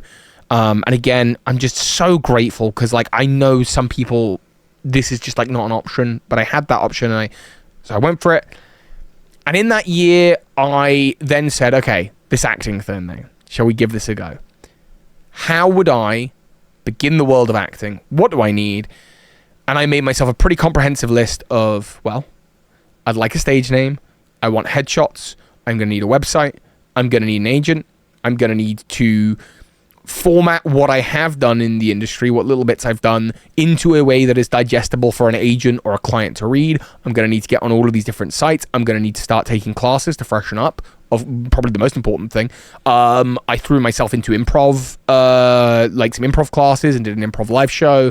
I just did loads, and I started going to auditions, and I got an audition for a pantomime, and I was like, and oddly enough, it was the 1 year that not only was I not working, there was no Pokemon game. And I was like, well, damn, if there is a Christmas for me to do a pantomime tour, let's make it be this.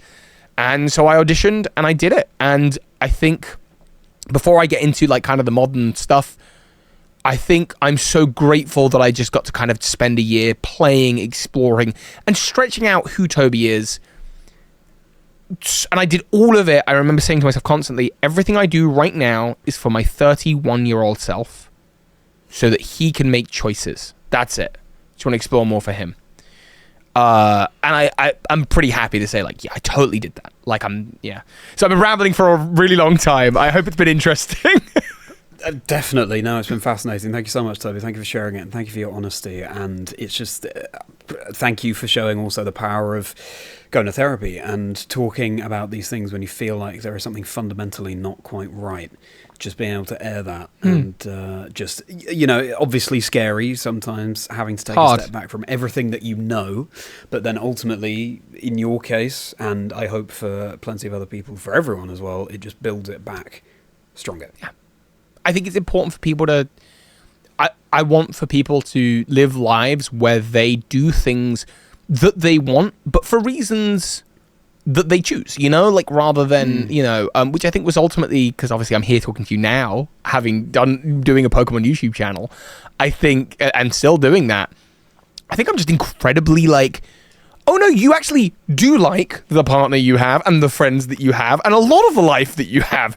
You really like these things, but let's now just choose them again. Reaffirm them rather than doing them and living the life because you feel you have to. You don't have to do anything, And it was really empowering, that process. And I really invite anyone, because that sounds like a lot to begin, but I think when you're young, in particular, it's very easy to burden the weight of one or two bad things that have happened in your life because it's just one or two.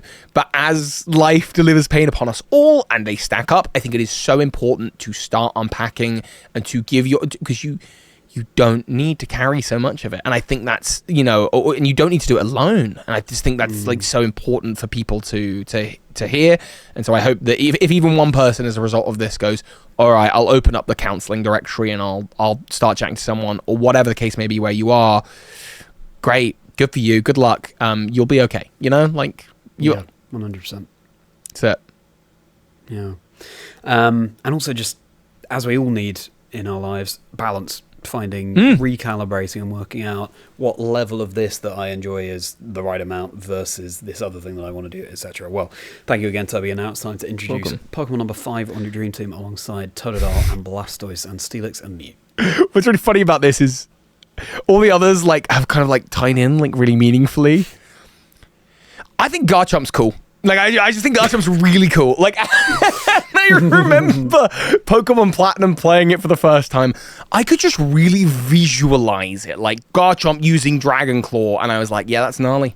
And that's it. I just think it's dope. Yeah. I just think it's a cool Pokemon. Yeah, fair enough. So Garchomp. I mean, I think it's the perfect choice for this point in your story because, of course, the whole point of this bit in your life was taking a step back from Pokemon. So just I suppose, in the spirit of that, not overanalyze and just go with what the heart wants and say, that's a cool Pokemon. Yeah. Garchomp, welcome to the team. And now, before we round out this dream team, we will drag and rush over from there into who you want to be. So I think choosing a conscious life is, making conscious decisions about the life you want to live is very important. And naturally that thought of, but a rebrand, a relaunch, you could do anything.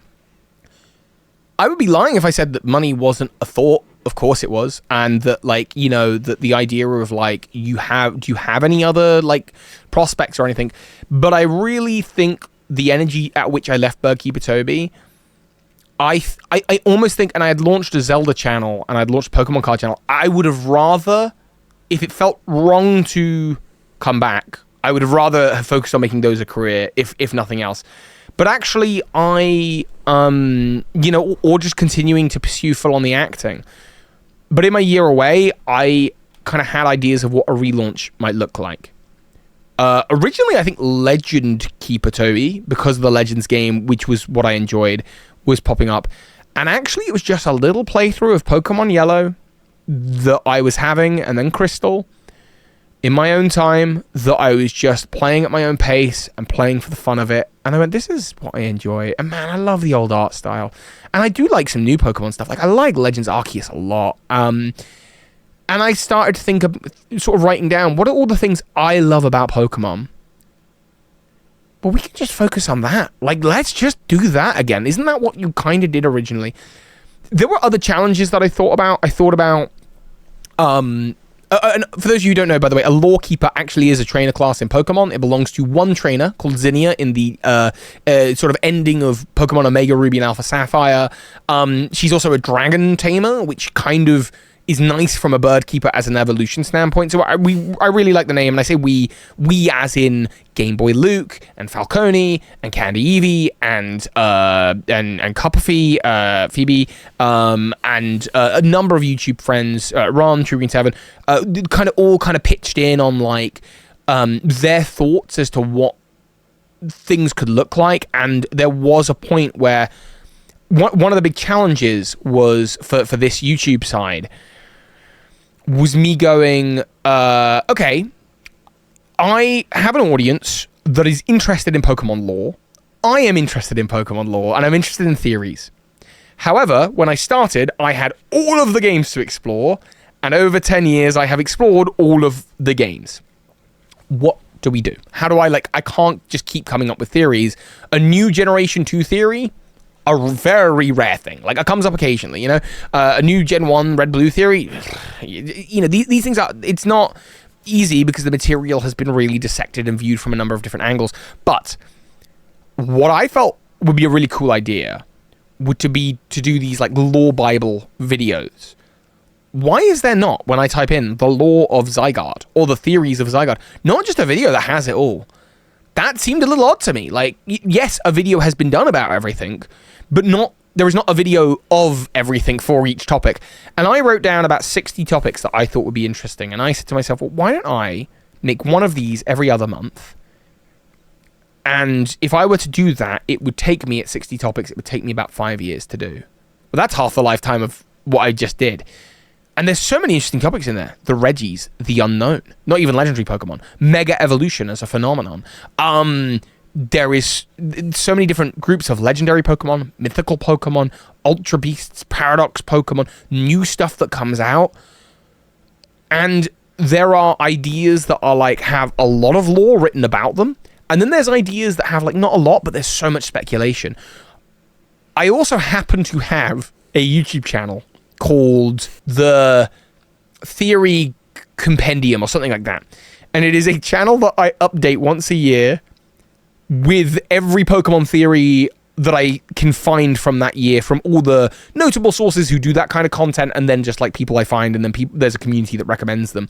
And so I have like these 6 playlists that feature of the Pokemon world, Pokemon mythology, campfire spooky stories, characters, human characters, and it's just got theories on all of them. And I'm like, great. And I've watched most of these videos. If there is one thing that I can add of value that other people don't have, is that I've spent 10 years doing this. I can be that compendium. I can be that lore Bible. I can make those videos. If I make them extra high quality, I'll go on for a long time, and I can go slowly. And I can rely on Patreons and YouTube members to kind of support that content. And then when a new game comes out, when I'm more excited, I can kind of push into that space. But other than a one video every month minimum to justify my asking the Patreons for that support, actually, if I don't want to upload as much at any point, doesn't really matter. Like, that's fine. It's never not going to be a passion project. I spent about 4 months working on the complete lore of Zygarde video. And by working on, I mean it was like, I was paying for it. I was not taking any money from Patreon at that time. It was just because I paused it. And I was just kind of like, okay, let's see if I can make something I think is cool. And then I sent it to all my creator friends and said, why does it suck? Please tell me. And I got lots of great and often complimentary advice of, this is why it sucks. We agree. This is why it sucks. Brilliant. Here's draft number 2. And we just spent 4 months just like going over and over and over again, this same video, until I had a video that I was like, that is the complete lore of Zygarde. That's the format. And it's funny that you mentioned the Unknown video, because that's the 3rd in the series so far. There's a Zygarde video, a Mewtwo video, an Unknown video, and now a Shadow Pokemon video. But the Unknown video is actually the first one where, out of the 3... Well, it's not the first one. I love them all, but that Unknown video was the one where I went, got it. I've got it. I get it. This is what I'm doing. I want to do this for every topic. So I might have to re-explore Mewtwo at some point, and Zygarde will definitely get re-explored after the upcoming game. So... I'd love to make them faster, but like, they're big videos, and they're very intensive, and they're fun but that's the point. They're passion projects. And I thought, Lore Keeper Toby, how is it different to Bird Keeper Toby? And then how do I tell an audience what's different about it? And I have this mascot that is kind of a bit of a mystery. People don't really know much about it. There's a lot of speculation and theorizing, which is what I love. And with it, I told a little story about this Bird Keeper Toby character who had fallen out of love with this thing before, but had sort of identified what he did love about it, wanted to focus on it, and is now brimming with ideas and is so ready to go and feeling refreshed for that year off. And he sort of making certain promises. And then I did a sort of relaunch, and this was back in just after Pokemon, or just before Pokemon Day. I did that relaunch and said, okay, off it goes into the world. And it was so incredibly successful for me. I don't think that if I had stayed on YouTube, I imagine the world in which I had stayed on YouTube for 2 more years after Scarlet and Violet's DLC, in which there was no new news. So I was probably the part of my brain that was so used to like, where's the trailer? I need something to talk about. That's screaming. I don't do any of the therapeutic work. I don't find any, or not any, but I don't do the last bits of therapeutic work. I don't then go and explore this other passion project. And by the time that Pokemon Day rolls around, I'm tired and feeling exactly the same way. So I don't think I could have done it any differently. I don't think it could have been better in any way whatsoever. And I came back as Keeper Toby with this new project that is not my identity at all. It's just a thing I do. I also do acting as Toby Rivers. I've got a Zelda channel as Absurd Zelda Theories. I might rename that soon. I've got my Pokemon card channel. I upload to those whenever I have something to talk about. And to be honest, like I would if it felt like Keeper Toby, if the project wasn't working or I need to take a break, just take a break and pause the Patreon and just take a break. But right now, like I'm buzzing for it. And this life of like, and it's not just the work side, like again in choosing what I want, this year was the year where I got engaged very recently. That was me sort of going like, yeah, gosh, through all of this, Phoebe, you've been here, and I think being in love is the process of just enjoying watching someone grow and seeing where they go, and to kind of be like, yeah, that's you, like, man, there's no better show in the world, like this is what I want to be doing. And so let's celebrate that together. Let's get engaged. And so she knew the proposal was coming for months beforehand. She chose a ring she liked.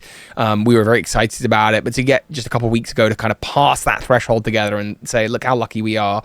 My health, sort of, I think through therapy as well, that's just been a journey where I've gone from, I'm a nerdy kid who doesn't like, I like my Pokemon, I don't like sports, and all sports are evil, and PE was horrible in school, to...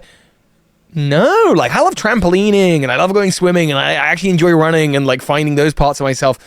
I feel like this current era I'm in, this sixth and final part of my life, is really defined by my ability to choose, my self-assurance, and just my feeling of like, I don't know where life's going to go next, but this journey so far has like, I'm so lucky that I've got to do everything, and I'm so lucky to even to get to explore my own kind of stresses and come out the other side of that. And like, I'm just excited for the future. That's just it now. Like, and I think that's what viewers get to look forward to and enjoy with me, I hope, is just like, I don't know where this goes next. I think it's really cool. Well, let's find out together. And that's Keeper Toby. And we just get to celebrate the lore of this franchise that is a nice bit of escapism for us all when we need it, you know? Yeah.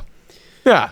Wow, Toby. That was, as with everything you've said today, that was such an inspiring exploration. Thank you, dude. And it's just wonderful to hear that you are thriving so much. Thanks, man. Doing what you're doing. And it's exactly that variety and that balance that is, helping that happen to the extent that it is. And of course, yeah, thrilled for your engagement and thrilled for everything that is to come for you. And yeah, it does really, the more we talk, the more I feel like it is just the right time to have you on the show, the eve of Pokemon Legends ZA coming out, because I'm sure that's going to kickstart a whole new wave. It feels really, just sort of quite spiritually symbolic. And I gotta say, I'm like really grateful. I didn't know that this was what this podcast was going to be necessarily. I think that's like very much a theme with my life right now. I don't know what it's going to be. You said, I can't remember what specifically you said. Like, could you give me 6 like life moments maybe? And I think I took that as like, let's break my life down into 6 sections. And so thank you for the platform to be kind of a little bit self-indulgent. I hope that you as the viewers, and if you are still listening at this point, first of all, you should definitely be subscribed. Come on now, if you're at this point.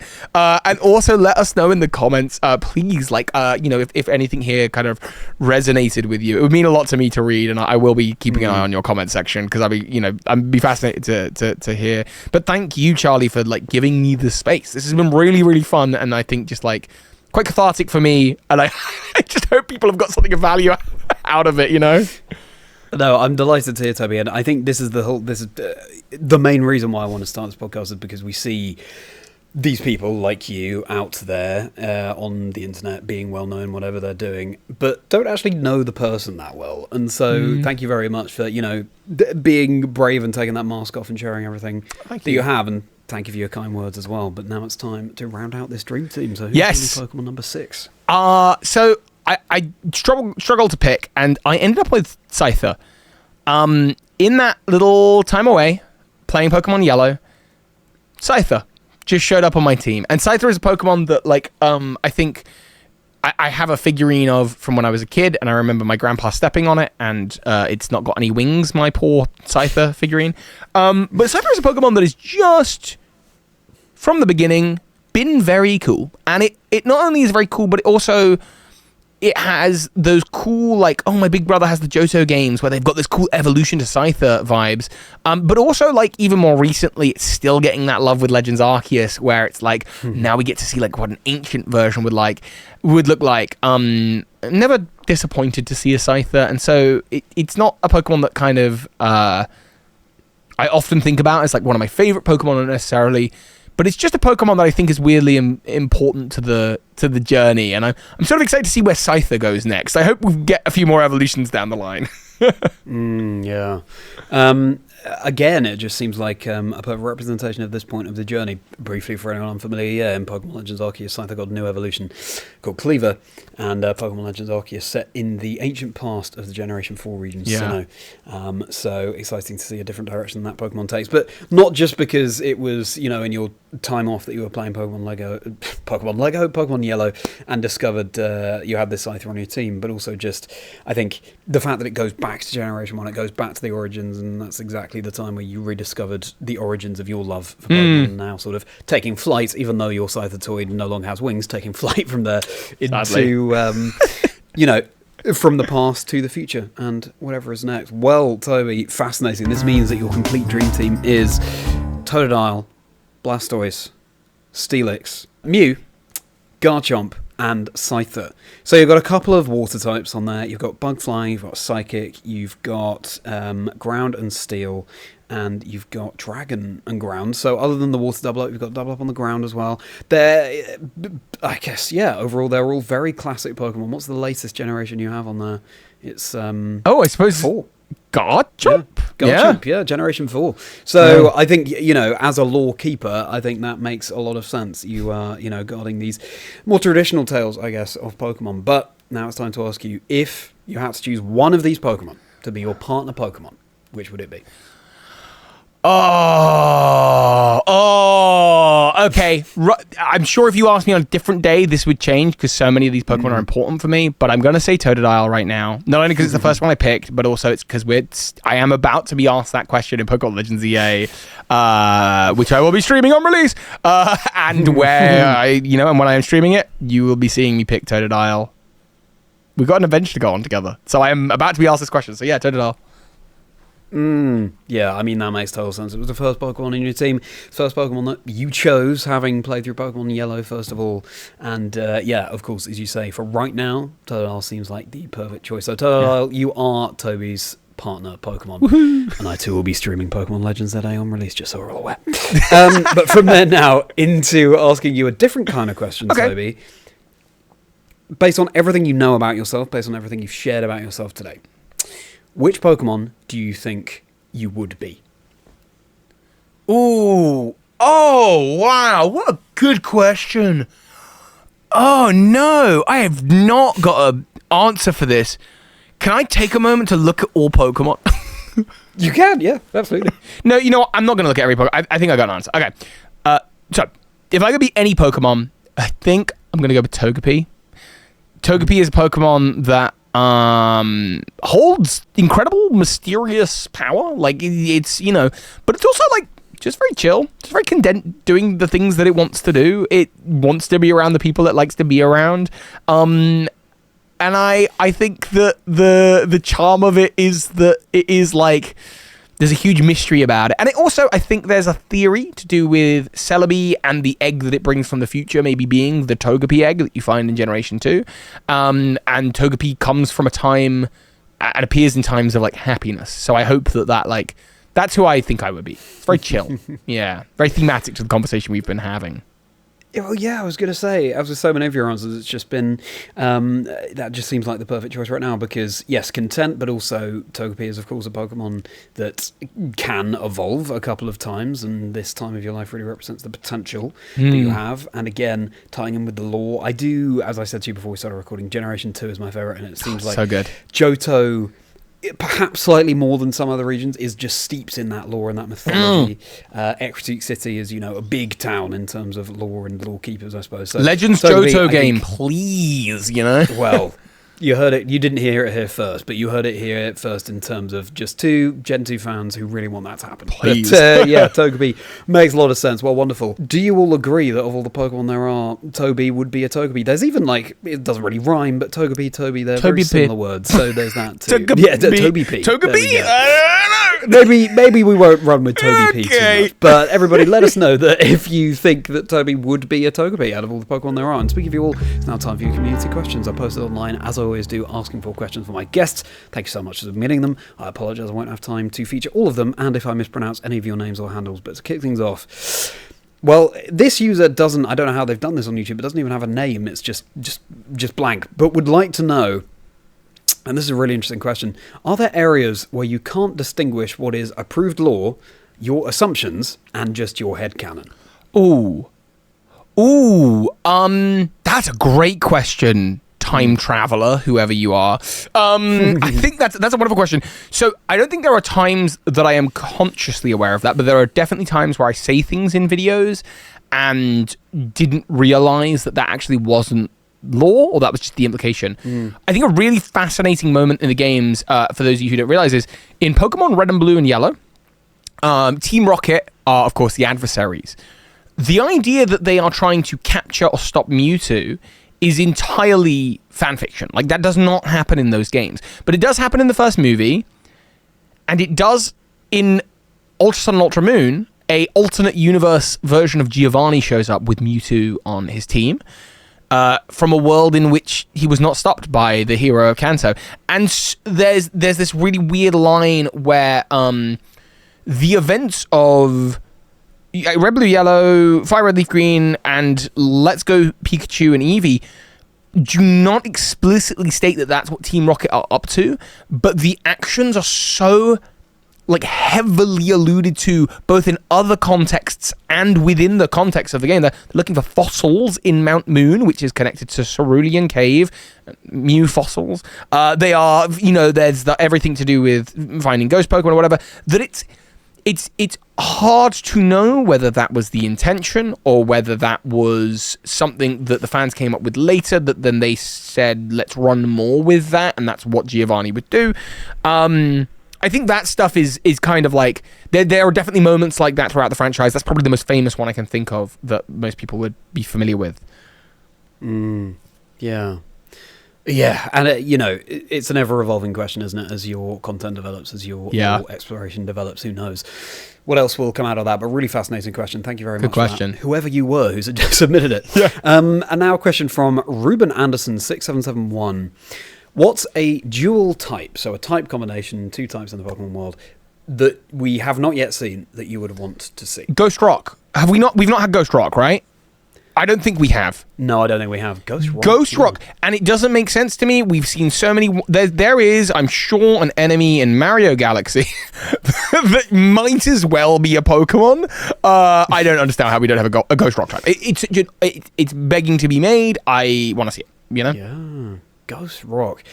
And I'm picturing, what I immediately thought of when you said that, is I'm picturing a Shedinja situation where maybe you have a fossil Pokemon, and when it evolves, its husk or whatever, its skeleton. Yeah. Pokemon as a Ghost Rock. That could be... it's a cool idea. Yeah, great combination. Thank you for that question.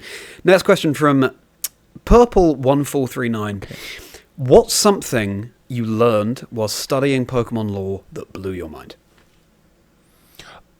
This is actually something that came up after I had finished Keeper Toby, and you know how I mentioned obviously that there are it's very rare to find a classic Pokemon theory from the early generations.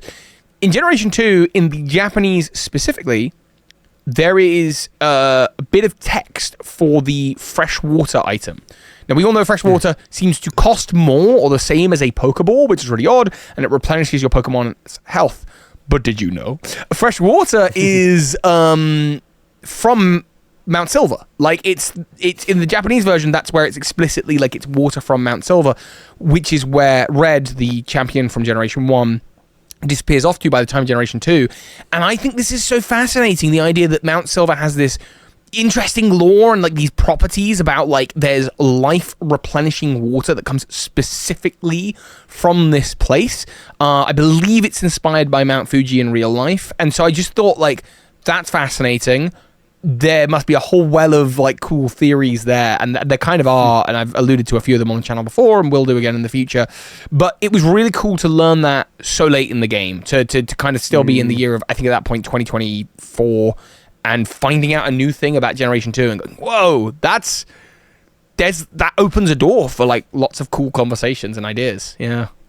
Yeah, I love how you use the word well there as well. Yeah. To I describe noticed. the theories that could come out of that. That's absolutely the appropriate word. And yeah, I mean, my mind would have been blown in that moment, Toby, had I not watched the bit of your video 2 or 3 days ago where you explain that. So there we go. But it is very cool indeed. So thank you very much for that question. Now a question from Ace Trainer Oswell. I want to say, apologies for any mispronunciation. Do you think there'll ever be a Mew 3? Yes. Yeah. Pokemon's going to go on for a long time. Eventually, I think... Yeah, I do, actually. I think that's exactly the kind of thing they would do. And we would all... There would be the initial, oh, really? And then they'll be like, it's kind of cool, though. Because we felt that way about Mega Mewtwo Y at the beginning. I don't know if anyone's... You know, I think some people like Mega Mewtwo X. But, like, Y, I remember first seeing it and going, oh, really? And then actually it's like, no, that's really cool. I came around to it very quickly. So, yeah, I think they'd do Mew 3. I'll see it. I'm a big fan of Mega Mewtwo Y. And also I feel like just enough time has passed. Well, I mean, basically the entire lifespan of Pokemon has passed. And, yeah, I could see... As I asked that question, I thought, I feel like... Yeah, I could see that happening. Well, thank you very much for that question. Now I just have to ask a question, final one here, which is from me because we're on the eve at the time of this episode's release of Pokemon Legends ZA. Generally, I guess, your thoughts on the lore heading into Pokemon Legends ZA, just where your thoughts are on that right now. So, it's set in the future of, as far as I can tell, of, you know, the Kalos that we experienced in X and Y. I think there's... The more likely things that we're going to see are that, like, it's... I'm beginning to wonder about, like, if it's in a sort of separate chronology a little bit from X and Y, and that's something that's going to come up in the Mega Dimension. But I also think that, for me, what's far more interesting is that because we didn't get a Pokemon Z version before, the Alola games have a lot of, like, crossover... The like Omega Ruby and Alpha Sapphire have a lot of crossover with the world of like Kalos and Mega Evolution. And so for me, I'm very excited to see a Pokemon game, because we haven't had one in a while that sort of does this, that really starts drawing back to the other regions. Like I think we got that a little bit with the Indigo Disc in Scarlet and Violet, but generally speaking, I think the Galar region and its DLCs and Scarlet and Violet are pretty insular to themselves. But what I'm looking forward to, and even with the Rust Syndicate, I'm very excited to learn more about them and their origins. And they've got lots of interesting bits of decor in their base of operations. And I think my hunt, as always in these games, will not be for what's explicitly said, but it will be for like what the little implicit details are that I can start to draw upon. But I'm feeling good for it, and what I love is that my hope is that we see more Legends games. I also think that the next game after this will probably be a 10th generation of Pokemon, and I think there's a really big opportunity here to either bookend or both, bookend or start a kind of whole new way of looking at the Pokemon world. I don't want to say too much more than that, but I think there's a big opportunity here for that. And so I think ZA is going to maybe tie off, like much as the name ZA implies, as a transition point where the loop goes full circle and the Ouroboros eats its own tail, where the world will become anew. And I'm looking forward to kind of sort of witnessing that happening. Like I think there's going to be a lot of callbacks, actually. Yeah. Exciting times indeed, and I think you and I both will look back on this conversation once we've played through the games and we know what's happening, and maybe even when Generation 10 comes out, and we will think we were just on the cusp of an entire new phase for Pokemon, and how naive we were back then, but also how excited we were to speculate about this stuff. Well, thank you for all of your questions there. If you'd like to submit a question for a future guest on Chazingdra Chats, I'm at Chazingdra across all socials, X, Blue Sky, Instagram, TikTok, and of course on YouTube. That's where I post the call-outs for questions for my guests. I would love to hear what you'd love to hear. All right then, Toby, so I've heard a lot about you up to now, but what's next for you? Next for me is, for the next 3 months, the lever is pretty forward on Pokemon Legends EA. I think the next 3 months I just want to be making those videos and doing that. And then I'm going to take January off again, and I'm going to work out what I want the next year to look like and where I can get in some more of my acting training. I think acting for me is a 40-year-long play. Like, I'm not in any hurry to do anything huge. I just want to take it kind of bit by bit. Continue my training. I'm learning to drive. I'm learning to do all sorts of new different bits and bobs and skills. And so I'm just going to keep on developing my skills, looking after myself. And if Generation 10 looks really, really exciting, then definitely I'll be covering that. But at the very minimum, you will see me talking about the things I love the most in the world of Pokemon in these lore Bible over the next, hopefully, very long time. Wonderful. So exciting. Thanks, man. Now, final question for you, Toby. Okay. Looking back from now, as successful Pokemon content creator, but also one who's discovered other things that they enjoy in life and other passions that they want to pursue, all the way back to the young Toby who had that foreign language version of Pokemon Yellow and would trade with his brother at the top of the stairs. What advice would you give to that younger you? Wow. That's a hard question. I don't think I have any advice for that kid. Like, I think he's doing fine. I think he is so incredibly lucky, and I think he, but I don't think he needs to be worrying about that because he's a kid, I think the advice I actually have is for the quite vulnerable 25-year-old version of myself. I think that's the guy I want to give a hug to and just say hey man, you can slow down. You're doing all right. Look after yourself. That's the guy I want to give advice to, and I guess the same to all of you, who are listening. Just be kind to yourself. Give yourself that hug. You need it, I think that's the real advice. But the kid version, he's got it made. He's doing fine. That's a really interesting way of looking at things, and as you say, I really hope that people watching and listening are taking a huge amount away from that, because I think they will. I think so.